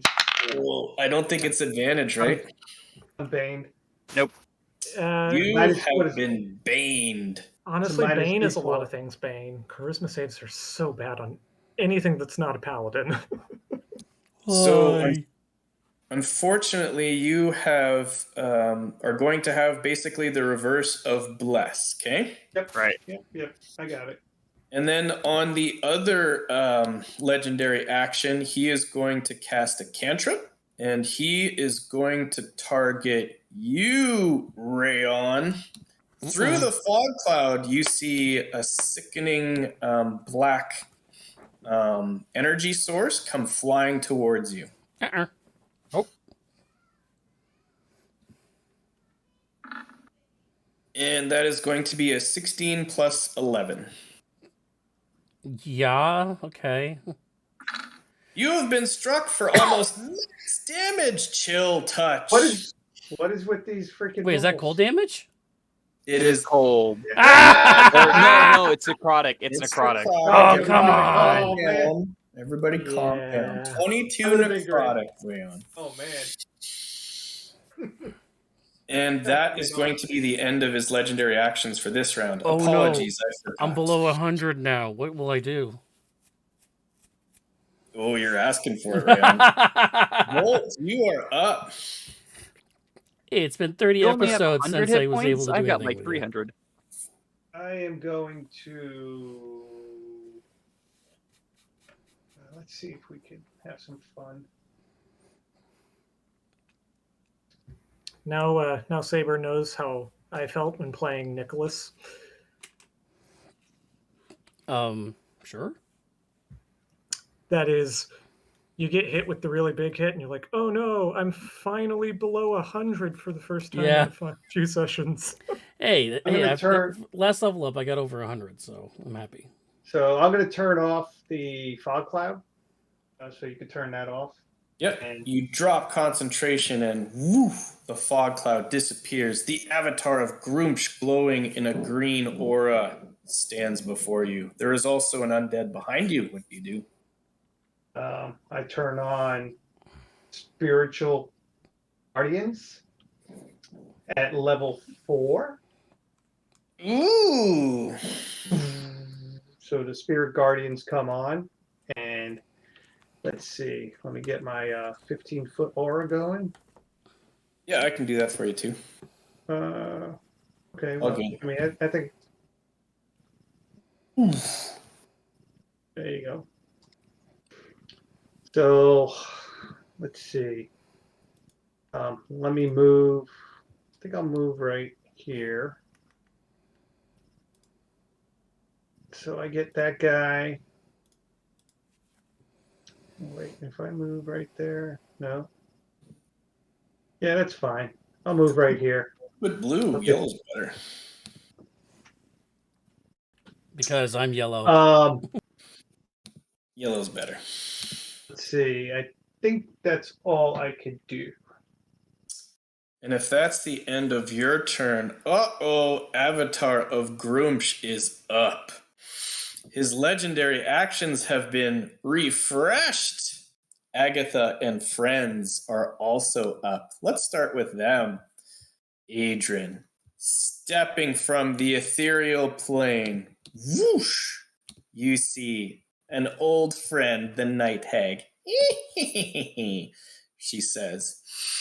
She is going to cast a spell on you, and she is going to target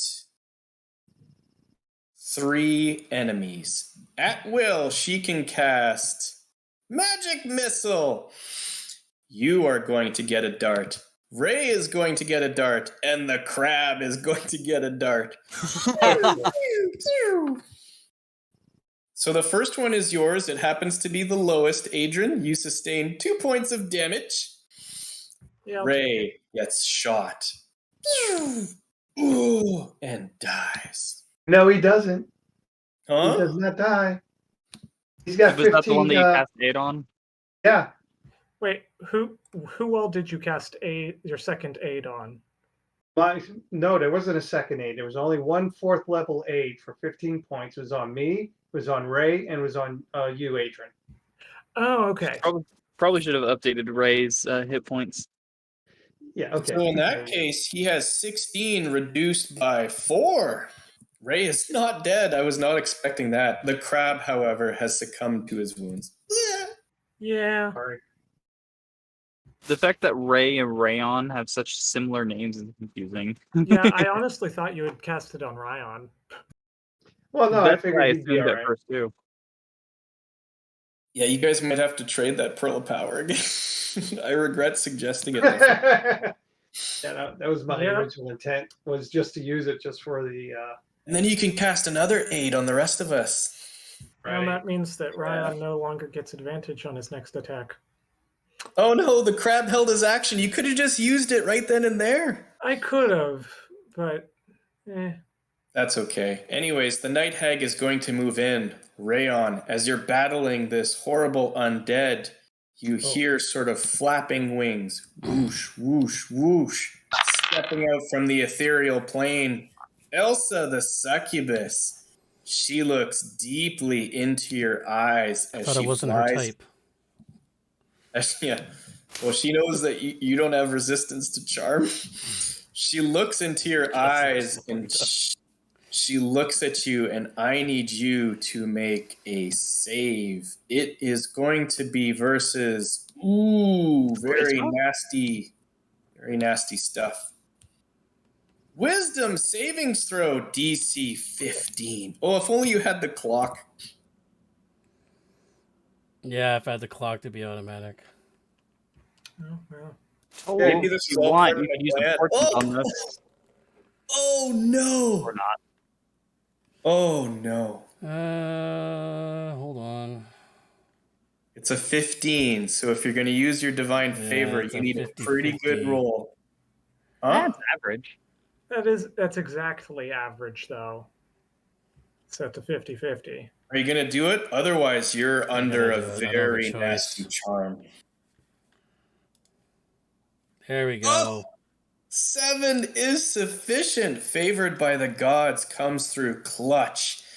As she is annoyed. Not again. Another one of you resisting my charm. And she is going to ascend. She's going to go pretty high. She's going to go 25 feet and hover right about there. She's so high. That's going to be the end of her turn. Agatha, I want to deal with her. She needs to roll a d10, correct? Yep. Come on, 9. Ooh, 8's pretty good. What does that do? That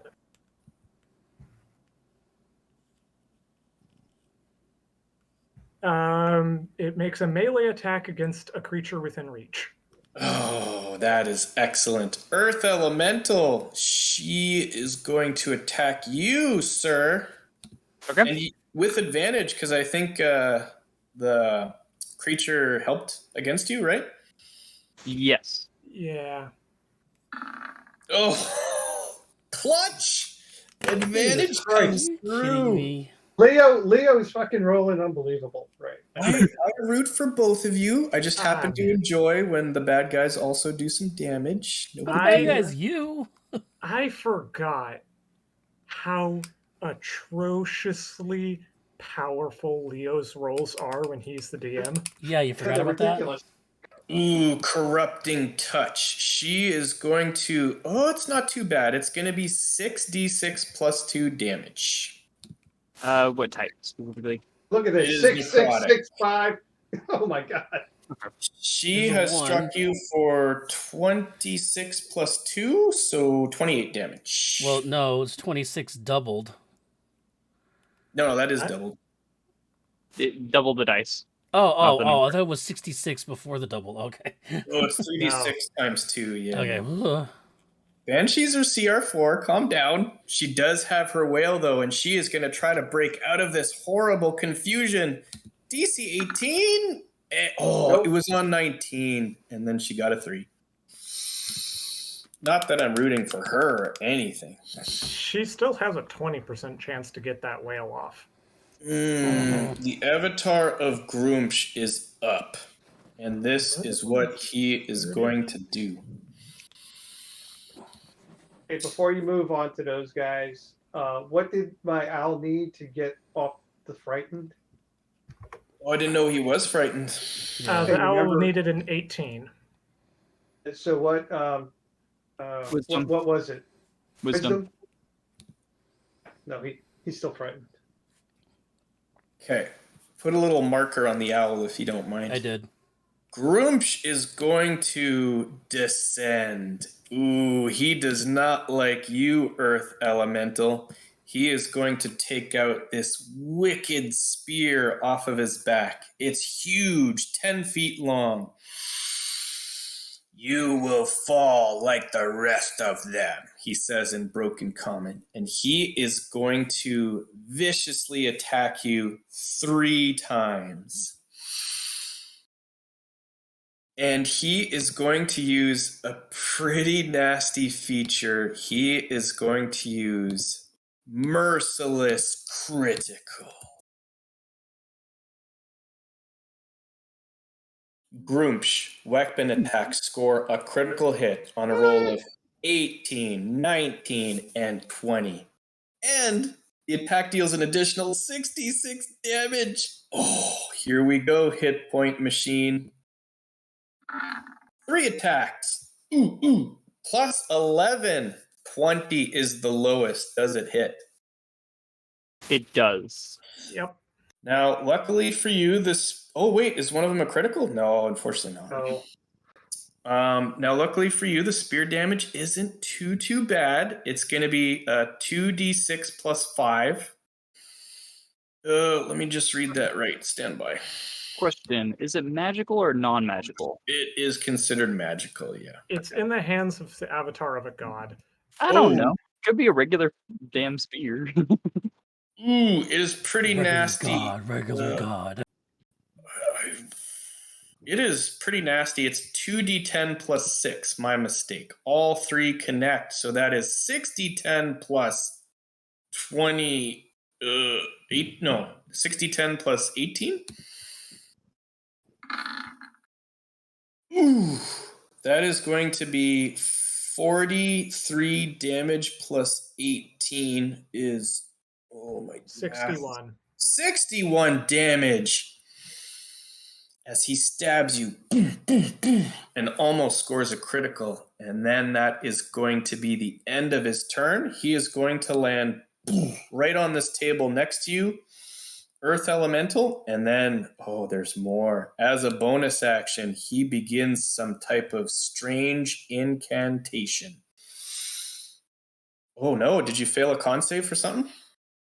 Concentration, and no, because I have Warcaster and Resilient Con. So That's a lot of damage, though. Are you sure the DC was... if it did 61 damage total, half of each one is going to be about 10. All right, fair enough. So that 13 was close, though, right? Not with another +4 on top of that with Resilient Con. I guess, yeah. Fair enough. All right, Avatar of Groomsh is going to land on the ground. So he is ground level.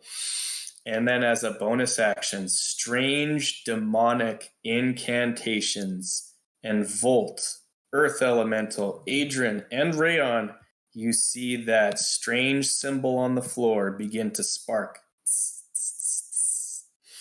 And that is going to be the end of his turn. Rayon, you are up. Oh my goodness. Take an attack of opportunity on me then. Oh, he's going for the big guy. If we could I take couldn't a before because I couldn't see him. It's a miss as the claw misses. Alrighty. Actually, I'll step over here.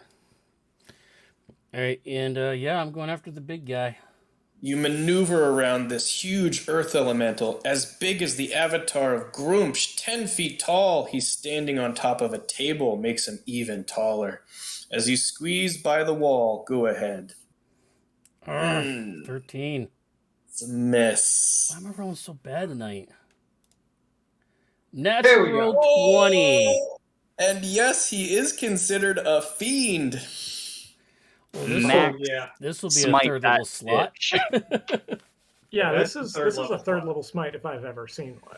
Yeah. Alright, so damage is going to be 14 slashing, 6 radiant plus divine smite at third level. 4d8 times 2 radiant damage. Yes, it's a critical for additional 40 radiant damage. Oh! And that included the fiend? Yep, 10d8. Nice. So, how much total damage did Groomsh just take? So that's 14 and 6 is 20, 60 damage. Ooh! A wicked blow as you all see a big flash of light. The avatar of Groomsh. Quite surprised that you were able to make up that much ground and get up to melee range. Takes a horrible 60 points. How much? 60. 60. And he needs to make a Constitution saving throw. Oh my god. Yeah, you have to roll is- natural 20.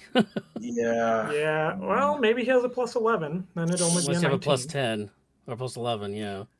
He has a very good plus. I do not want to say what it is, but let's see what he's got. Let's see him roll a 3. Nat Yeah. 1. It's Nat a 1. Nope. fail. The spell has been broken on the Earth Elemental and Volt. Well done. Oh, Which I'm he's gonna- still the symbol on the floor still going? That's what I was actually going for. Oh, the symbol is still going. No, Oh, I thought okay. that was concentration for that. Ah, Anything else on your turn? Yep, bonus action, inspiring smite. Good stuff. Go ahead and roll your temp HP. Oh, there we go. not quite 22 max. temporary HP. I think that's right. Yeah, that's right. And how you be divvying this up? I mean, Fezzik, that's when Fezzik goes down to 0, that just goes back to his normal form, right? Correct. And whatever residual damage goes to my normal form as well. And your normal form is over almost 100 as well. 90 something. And he just jumped into another form again. So you have like 3 health Uh, bars. I'll give it to myself. Turning into an elemental takes both of my wild shapes. Oh, it does take both of them? My normal form has 93 hit points. Although I can heal in my elemental form. His so normal don't form worry. is also a 10th level spellcaster. So you have no more wild shapes then. Is that how that works? I do not have any more wild shapes, correct? Because elementals are powerful as shit. Yeah. Since you can't do it again, I'll give it all to you. Appreciate it. Are you sure? Yep. Because I still got lay on hands and everything else for myself. And I do have to ask, is that the end of your turn? That is my channel divinity, by the way. So I'm my aware. channel divinity's gone. And Yep, if that's it. if that's the end of your turn, legendary action time. He did not appreciate that smite, Paladin. He is going to whip around and stab with the spear, dripping in blood. Oh, it's not great. It's a 4 plus 11. It's a miss. Shield black. As his spear clanks against the stone wall and misses. Next up, go ahead. We have ghouls. Ghouls are going to move up. Oh, poor Adrian. He is getting... Oh, he's got 3 enemies nearby. Watch out, Adrian. One of those is dead. I think he's talking about the succubus. The succubus is right there. Oh, is Yeah. the succubus? Yeah. And don't forget that those guys near 12 need to make their saves. Yeah. Yes, go ahead and roll the damage. Let's deal with that first. That's 10, 15, 15 and 5 is 22 points of damage, and you need a 17. Oof. I am only going to roll Oh, one of them. Are you Oh, fucking kidding me? What? He's saved. Come on, man. He Have takes... both. Come on, you got to roll another one. Oh no, the other one's outright dead, even if he does save. That's why I only rolled one. The one to your left, however, he did save and he is still alive. Now, the rest of them are going to attack. We have one that is going to attack Adrian, so let's start with him as he reaches out with his claw wearing his armor. It's a miss. Something below a 10. Gast is getting some instructions from his master, and he is going to very acrobatically 10, 20, Oh, 30 jump on the table, and he is going to attack you. he takes, His movement hold on. speed is halved when he's in there, by the way. Yeah. Oh, shoot! Oh, he And will he- not get flank! And he also gets 22 points of damage. Yeah, he would. All right, I need to make a save. So 5 and then 10. He's only got 15 more movement. I don't think he's able to make it. He does succeed just barely. What's your DC? 17. No, he actually fails. He takes the full 22 damage, or 17, you said, right? DC 17, 22 damage. It was 22 damage. Okay, I'll take a little bit off. And unfortunately, he does have to use his action. He is going to dash. And he does make it on top of the table. And I believe that is it for Gasts. we have Adrian. Yeah. Adrian is going to ignore the night hag. Are you sure? Yes, because Agatha needs to die. Oh, she's about to break, hopefully soon, her horrible spell. So, yeah, I'm just gonna steady aim, shoot Agatha. Ooh, nasty. 26 for 29 damage, unless she's resistant to fire. Magical damage. She is a little bit resistant to the fire, so she will take 28 damage. Ooh, point blank. Okay, that's my turn. How could you? She says, my pretty. Oh, that's not the night No, hag. that's not. That's the night hag. He's going for Agatha. Agatha. Oh, my mistake. Agatha. Ooh, she takes that damage. Okay, very good. Yeah, I'm ignoring the night hag outright. I don't want to even entertain her. Anything You else say on your that turn? now. Yeah, say that now. No, that's my turn. Go ahead, Elemental. He told Please us finish she it. made Come on. babies last time. With Night his other Hag, group. please survive. Oh, Earth Elemental. The Avatar is right before you. He's trying to stab your ally. What do you do? Well, I agree with Adrian here that Agatha needs to die, so we're going to smash her a couple times in the face, and of course I roll a nat 1 right out the gate. Roll a d4. Oh, you almost fell to the ground with the momentum. 24 is a hit. Is it considered magical? I would say yes, right? Because of your feature. Not from the elemental, but I do have the primal strike, which makes my attacks magical and wild Yeah, shape. that's what I was thinking. That 6th level feature. Yep. Very good. What? 7? Oh my I god. rolled minimum. Wow, that was two Wow. ones Two on a pair of ones. d8s. That's the second time you did that, right? No, I rolled. no, yeah, you I rolled did- 2 ones yeah. on 2 d20s because I had advantage. Like Agatha Nice. lives. Anything else on your turn? yes, we are going to burn a 3rd level spell for hit points. Ooh, well done. Because Avatar of Groomp is looking at you and Rayon. I believe that's just 3d8. And at the end of your turn, if that's the end of your turn, go ahead and put your healing. He is going to try to stab you with his spear. All right, go ahead. Critical? No, but it is a hit. Here comes the damage. 2d10 plus 6. Whoops, one more. And that is going to be 16. 16. And the poison is only if it's a critical. It's a very Get outta there. special poison, but man, is it nasty. Well, I'm immune to poison, so. Critical hit takes an additional 66. Agatha's cat's back and took out Paul's camera. Yeah, I know. Did you see that? Well, Yeah. at least it's not in this room. Oh shoot, there's an additional 2d6 damage on like just normally. You don't have to save or anything, but that's on each spear attack. My apologies. 2d6, what type? It's poison. I'm immune to poison. Then it has no effect on you, but Rayon, I believe you took a spear, no? No, you hit the wall behind me. Very good. So I have to remember that even on a normal attack, there is some poison. Very good. And if that's the end of your turn, Druid, then we have Volt followed by Groomp and Friends. All right. I don't know if I could do this, but could I move Ray over here? Oh, and I'm give me just a gonna little be the advantage? reminder that you need Leo con save from 12 at the start of his turn. Yes, you do need to make a con save versus this horrible poison that is coming from behind you. It's a very low save, DC 10. I need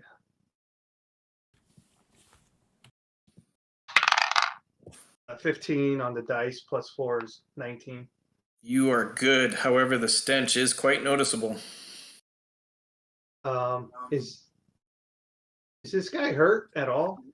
Yes, Yeah, I they believe both so. are, right? Well, The guy Your behind Spirit you. Guardians hit it. He This took quite guy- a bit of Spirit Guardians damage as well as a little bit of thunder or lightning, one of the other. Yeah. All And then right, this guy just took so, 11. This let guy me took see. like 27. They're both in the green. They look damaged, but ready to fight. Also, Agatha goes after you and needs to die. Yeah, how far is she from me? She is confused, you know. She is confused, but confusion is still a 20% chance to let them do their turn. Maybe just leave her alone, you know, like So if I do a thorn whip, I got 30 feet. Would I be able to hit her? oh, that is nasty. Yes, you could. You know, there is this enemy kind of in your way, and it's kind of a melee attack as opposed to range, so I'm not 100% sure if you would get disadvantage, Well, right? that's why, this guy here screwed me over. But it's definitely a good strategy. Like, you pull them in, and they immediately take damage.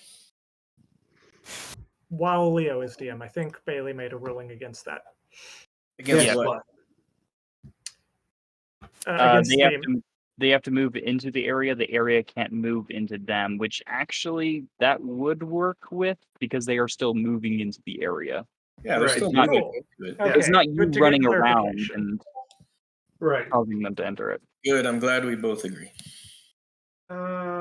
So I would say though, what do you think, Bailey? Like having an enemy next to him, like we know that ranged attacks are. I think that'd be disadvantage, I think. But it's a melee attack though. That's the thing. If it's a melee attack, then no. Here's how I would rule it. It's not disadvantage, but the ghast provides cover. I would Well, agree. yeah, like he would have to move, I think, to get a shot, anyways. You know, it's up to you. I'm just Paul. going What to do you do wanna it. No, because I want to. We got to get something off the board, and I think I I just highly agree knock with one that of- statement. knock one of these If you guys roll out. high enough on that Spirit Guardian's damage, you could take out Agatha. So if I move right here, can you give me advantage on this guy? Yeah, for sure. All right. Don't forget your so bonus action, Shillelagh, if you That's- haven't already. That's what I'm doing. Bonus action, shillelagh, and then we are going to shillelagh his ass. Oh, I thought you were gonna maybe Thorn Whip the other guy. No, we're gonna shillelagh this guy. I love that exercise for nothing. What's that? No, I was. My point was, it's gonna be like I need to take something off the board. Fair enough. Go ahead with advantage. So that's 9. I think I got another 9, so it's 19. Oh, it's a hit right through his armor thanks to the help action from the owl. And so he took radiant damage, so that's going to be a D4. That's going to be a D8 for the shillelagh, Right? for the, and then that's going to be a D8 for the booming blade, Right? and that's going to be a D8 for my new divine strike that I have. Oh with my this level. goodness. Yeah, that's And why it's you wanted to make plus this one. Thor hammer wooden Thor hammer. All right, so that's 10, 15, 17 points of damage. Ooh, you And hear a sickening crunch as the ghoul's head gets crushed in. Was that 17 just on the dice? Yeah. Oh, 17. Oh, yeah, I'm sorry. Because there's another 8 on 17. top of that. Yeah, there's another 8 on top of that. Either way. A nasty blow, and you all hear this sickening crunch as a little bit of thunder damage goes off as well. And you actually catch the eye of Fezzik the Immortal. He's not easily impressed, but from across the room, it gives you a little nod in Earth Elemental form. I did 60 damage in one hit, and that impressed him? Oh, he's still impressed with you as well. I was Oh, gonna Volt. say. As you step onto that horrible symbol, you see the sparks increase. I'm not on the symbol. I'm like off to the side. I can't. All right. Yeah, that I'll does- know. just keep. Yeah. Yeah, I mean, like, I can't. Want to get. That would work. Yeah. No, I'm trying to get go where groomish. you were before, Paul. Come on. So Is this guy in my aura? I think he Yes. is. Yeah. He's in the aura and he's looking at you with his one eye from the side of his face. You can see, and he's got his spear, and he was ready to stab you if you stopped in that last spot as a legendary action, but he cannot reach you now. He side eyes with one So, eye. I think that's going to be the end of my turn, but I'm going to roll for Ray. He's Oh, kind of right. useless right now. Yep, frightened. DC 18, he's got a +1 or 2. I think he's got like a +1. God dog it. He's still frightened. Ooh, the night hag looks at your owl once more and thinks, can I take him out? Might be a time to roll some dice for that Spirit Guardians then. It is. Oh, Go ahead, Paul. Agatha and Avatar need to make a save. The Avatar is first. Grunch with advantage makes it. What's He's the got damage? advantage? Yeah. Yeah, so this is pretty good. This is 18 points of damage. Ooh. He takes 9 points of damage. And Agatha, ooh, she needs to make this save. Mm-hmm. She fails. She, however, is just barely still alive, and she is in the red. Right at the end of your turn, Volto, like right before, he is going to use his last point before it refreshes. And yeah, Rayon, he really didn't like that smite. Stab! Oh, 13 plus 11, AC 24.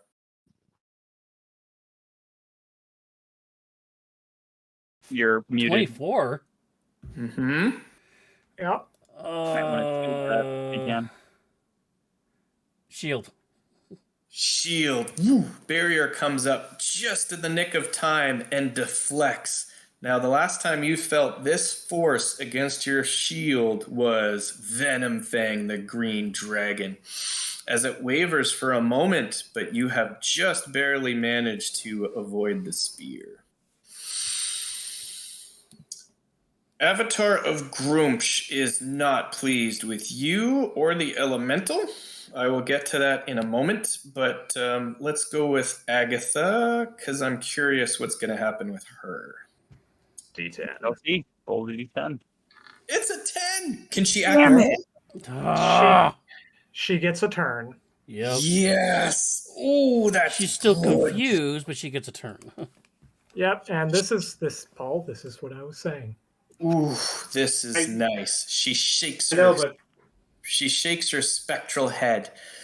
Oh, you! And she looks at you, Elemental. You, Priest! She looks at you. She is going to take a deep breath. Wail! The Banshee releases a mournful wail. Oh, could be devastating. 30-foot radius. Now, she is going to move if she needs to. Stand by. She does to reach Adrian. No, you know what, Adrian? You're going to be spared. She's going to stay where she is. I need all of you to make DC 13 con saves or drop to 0 hit points. +3 for the Earth Elemental. Whoa. And I will roll for the... How's a 30 work for you? Oh, you have managed... Oh, Fezzik, you are good. 31 worked for you. Ah! I'm at the bottom with a 29. Oh, At the bottom with the 29. I'd like to point out, even if she had gone for Adrian has a +6.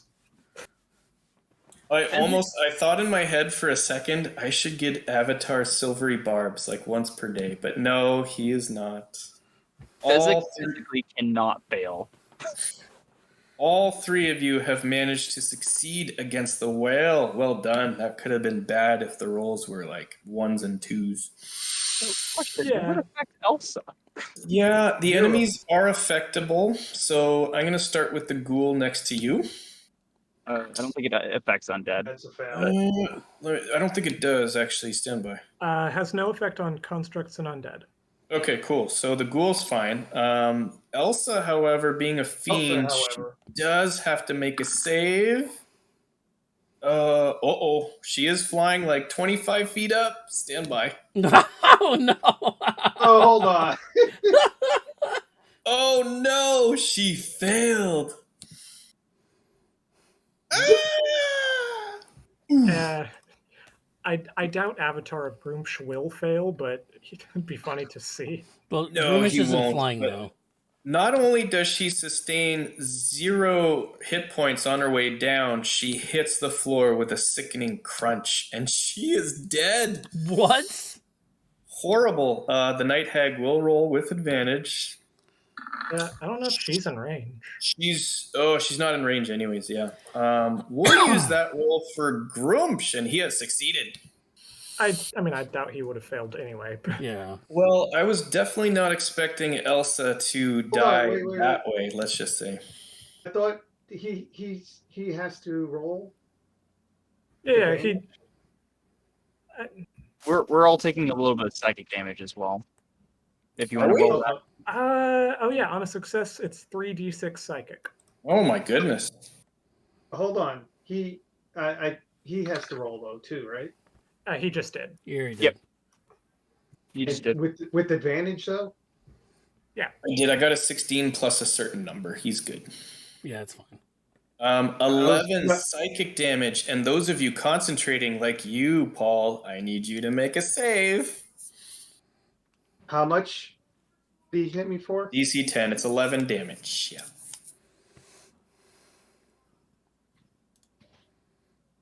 So Rayon, take off 11. I don't think you need to save again, Rayon. No, I'm concentrating. Oh, I see. You are good. Great, undefined favor. 22. Ooh, you are good as well. And that is going to be the end of Agatha's turn. She is going to try to save, and I think she might have made it. Nope, I'm gonna give her a 7. Oh! She was going to make it. She's got 18. I mean, The portent comes through. She is confused. I didn't know what to do. I don't know. I wanted to give the 7 to Save the Furnish, 7. Save the 7. save the All right. 7. She's probably gonna die when her turn starts anyway, as long as you keep Spirit Guardians up. She is no longer. You know what? Yeah, no, that would be at the end of her turn. She can't move, right? She can move. She can move. That just takes her action. Well, she Okay. can do whatever she wants on her turn. Then she can save for it. Mhm. She is going to disappear into the ground. Incorporeal movement. Whoosh. Okay, that She kinda moves sucked. through the ground, and she is going to sustain some damage. Hopefully, it doesn't kill her outright. 10, 10, 10, 10. 10. She is still alive with Ugh. 2 hit points remaining. That was risky. She could have died 50-50 there. Could I And- burrow down after her and murder her? You do have Earth shoot, Glide. you do have Yeah, tremor yeah. sight. Yeah. You can tell that she went 10 feet down, I'm gonna go down and murder her. and she is actually right down there. Wait a minute. Don't you get an opportunity attack? Wait, do you? Oh shoot! Yeah, you do. 10 feet down, my reach is 10 feet, unfortunately. So she lives. Excellent. Moving on, we have some other enemies. Oh, Adrian, she likes you. This night hag. Mm-hmm. She is going to. I don't think she's touched at all. No. She is going to point blank pump 2 magic missile darts. No. She's gonna do 1 to you and 2 to the owl. Slowly murdering the owl. The 1 to you is going to be max damage 5, and then Okay. the owl. 7 plus 2, 9 damage. Staying alive. Staying alive. Ooh, she wants to meet that quota. And then we have the avatar of Grumsh as he continues to summon or perform some type of ceremonies. Paul, go ahead. Not so great. That's 5, 10, 13. Ooh, he does succeed, so he takes 6 damage. And before I forget, Paul, you look down and a portal begins to open in the center of the room. And the smell of sulfur fills the room, and you hear a strange growling coming from down below. And as his action, I think I want to do something cute. You're not Harlequin. He is going to cast a spell. It is a pretty nasty spell on the druid list. And he is going to rain down Flame Strike. 5th level spell. It is going to do a pretty wide area of damage. And the way I'm reading it is like this. A vertical column of divine. And you know what? I'm going to change it to necrotic just for fun. A vertical column of necrotic fire roars down on the heavens, or from the hells, I should say. Each creature in a 10-foot radius, 40-foot high cylinder, on a point you choose, must make a dex savings throw. I think I'm going to have it. So you can hit Tolv alone, the Earth Elemental, Ryan, and the Avatar. And Tolv. And Tolv? I think so. 10 foot? No? 10-foot Radius, radius wouldn't hit Ryan. Yeah, I want to hit Rayon too. Okay. You know what? No, you don't. That's not going to work, so I'm not going to do that. He's just going to make 3 attacks and lean on that furious critical hit. Earth Elemental, you're getting 2. Rayon, you're getting 1. All right, let's do this. Okay. Oh, plus 11. 2 stabs, Earth Elemental. Both hit. 4d10 plus 12. Stay alive. And I still got to remember, so that's what, 24 right there? Or no, 34? 34. And there's an additional poison damage, but it's unaffected to you. Correct. He swings around, spinning the spear, and stab. Die, paladin. 15, not quite a critical. And that even with shield up, that hits. Oh, even with shield, I forgot about that. Oh, Finally. wow. Low roll, 10 points of damage, plus an additional 2d6 poison. Oh, there you go, 20 points total damage.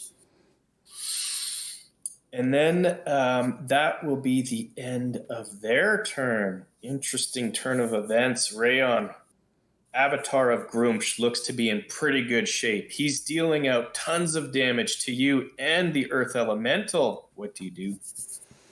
Biggest thing in the room gets smacked. He is wearing this black spectral plate armor. And those are a miss, unfortunately. Wait, where's your rolls? I don't see I haven't them. rolled them yet. What are Those are all concentration checks. Yep. Oh, okay. Yep. Very good. Come on. There you go. I always hit on the 15. second one. It's ridiculous. 15 is a miss, and 26 is a hit. All right, so obviously going to smite off this as well. So that's 10 slashing, 3 radiant, and Just do a low level smite.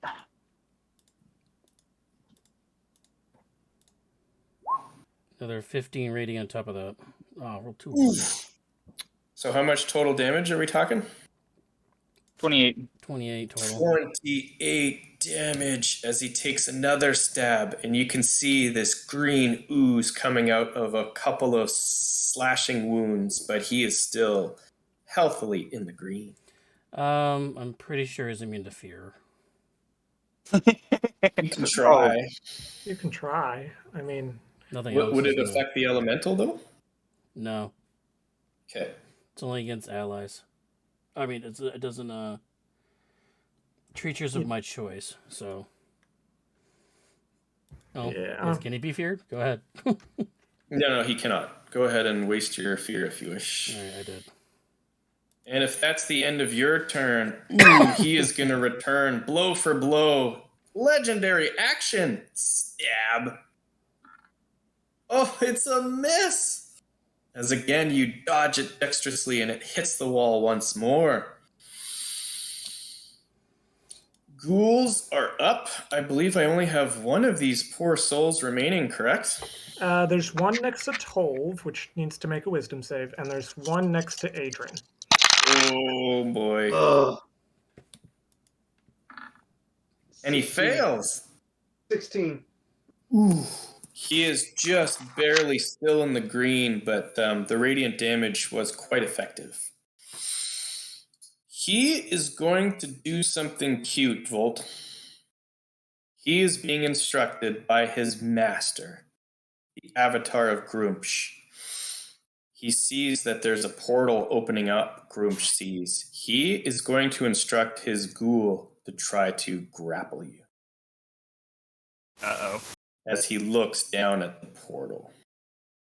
Strength contest. Here we go. Ooh. Oh, not bad. It's going to be a 12 plus 1. 13 is the number to beat. Volt, you do not want to fail this. I am going to say. Important? I was thinking, Portent's not gonna. Well, I have to wait my big number though. As you look down, this portal is about 4 feet, getting to 5 feet in diameter, and it looks like a hellscape. There are, there's not much you can see, but it's bad. I'll use my Portent. I'll burn my 16. Good use of Portent, as you have managed to deflect the ghoul's attempt to grasp onto you. There is one by Adrian, and he is going to provide the help action as he distracts and feints you. And that is going to be the end of their turn. Can I use legendary actions on the end of enemies' turns, I wonder? It's only players, I'm pretty sure. Yeah, no worries. Then, top of the order? Adrian. Adrian, you are up, sir. The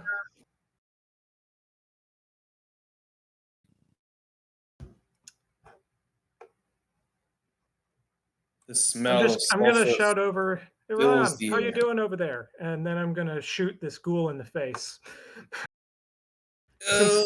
Go ahead. Since this ghoul really wanted to get my attention, he's got it.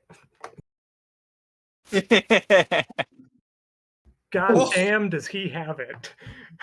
Oh, man. How much damage is that? What makes you think it's Grumesh? I thought about it, but I was like, I'm probably not gonna do enough damage to matter. That matters. That matters. 46 plus 8. Yeah. Yeah. The ghoul is still alive. From 54 damage? Just kidding. A bolt right through the head. The arrow splits his head in half. He is dead and gets pushed against the wall. Ooh. All right, now top of the round. Volt, you look down. A big furry hand. Another furry hand. And this is what you see.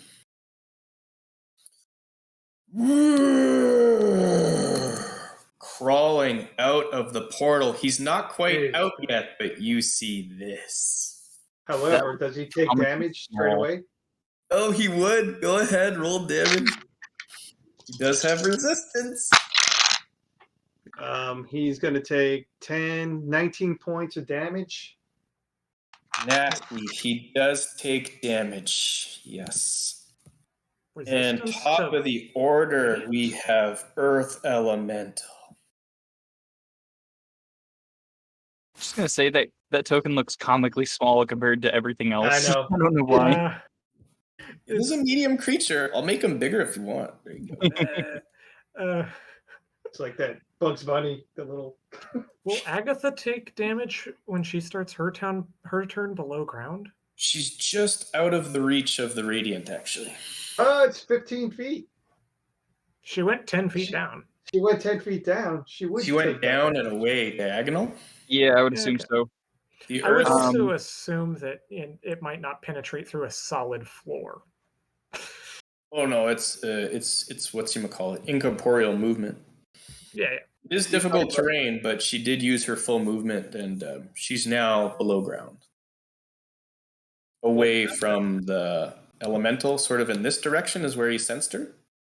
Yeah, I'm going to kind of point over there, and then we're going to turn my attention to the avatar of Groomsh and wall up on him.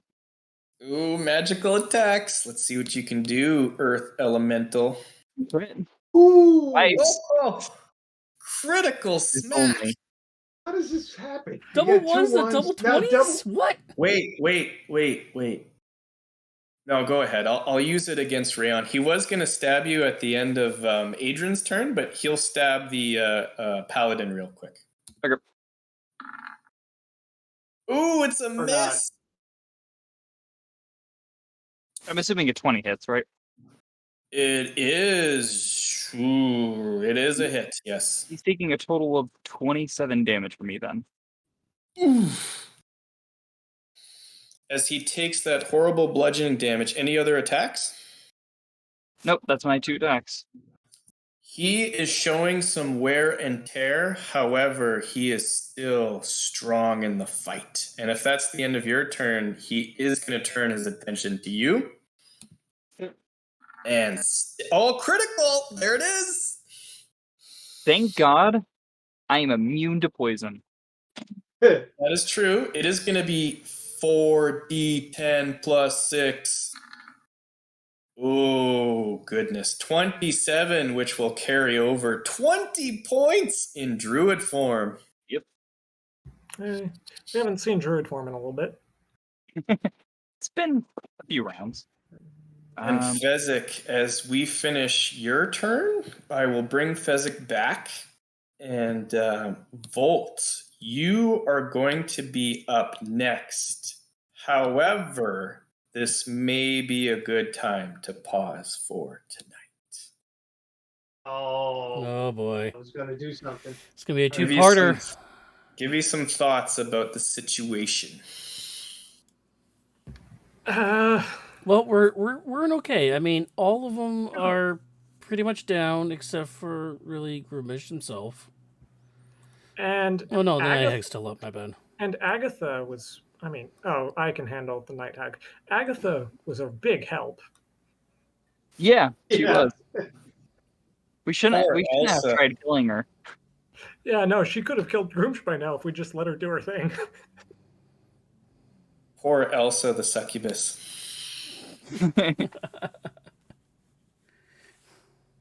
Well, very good session, I must say. I was trying to wrap it up in one session, but this battle, there is much more to be had as the portal appears to be still open. Uh-oh, you better finish up Groom soon. It's okay. trying. I know. Ryan's the only one who's really burned through spell slots so far.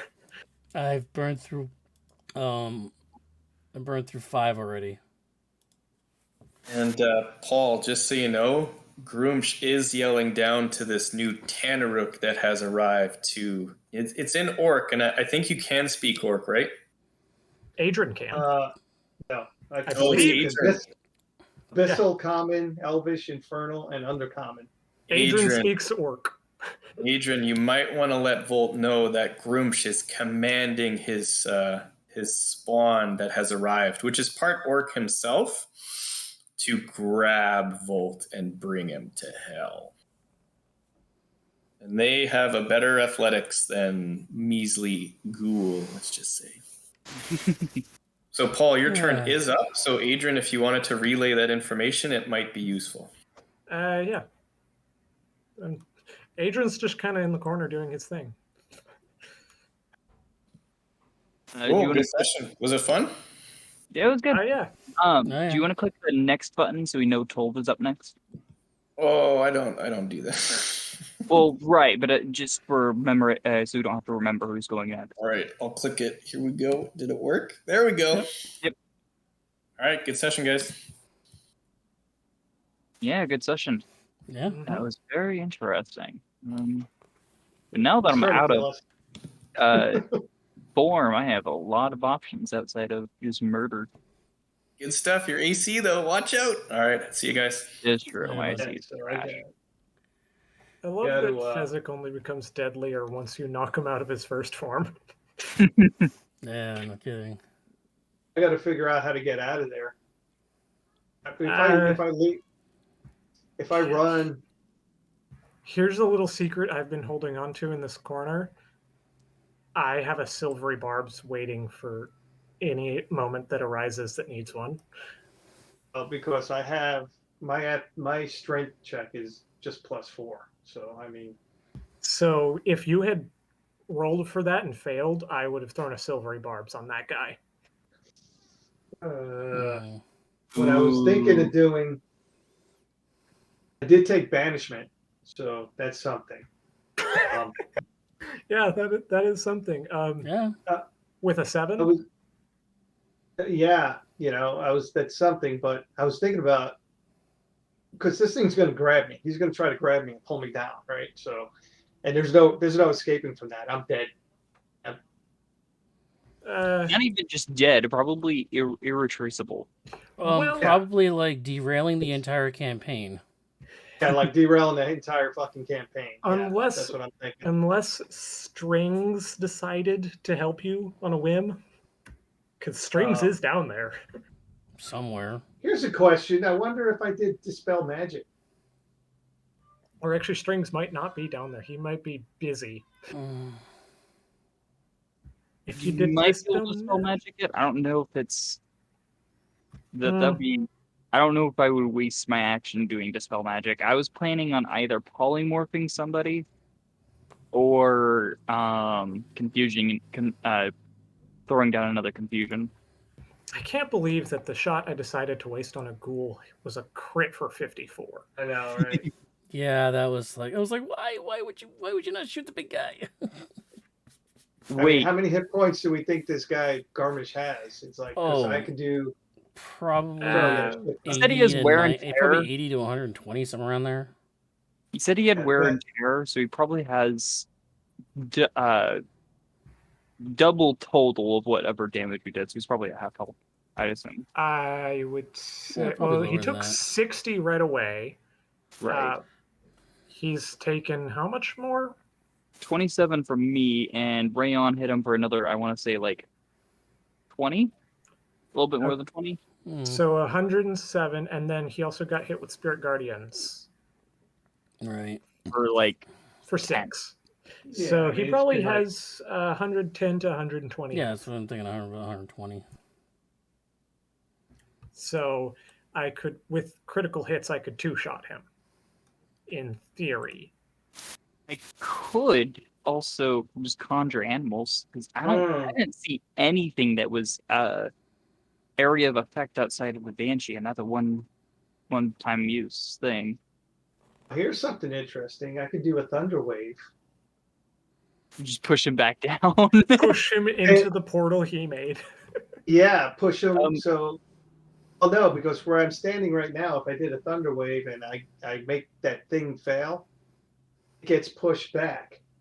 So he said it wasn't quite out yet. I wonder if we get pushed back down, and then that ghoul or gas or whatever that fucking thing next to me is, I'll get pushed away if it fails.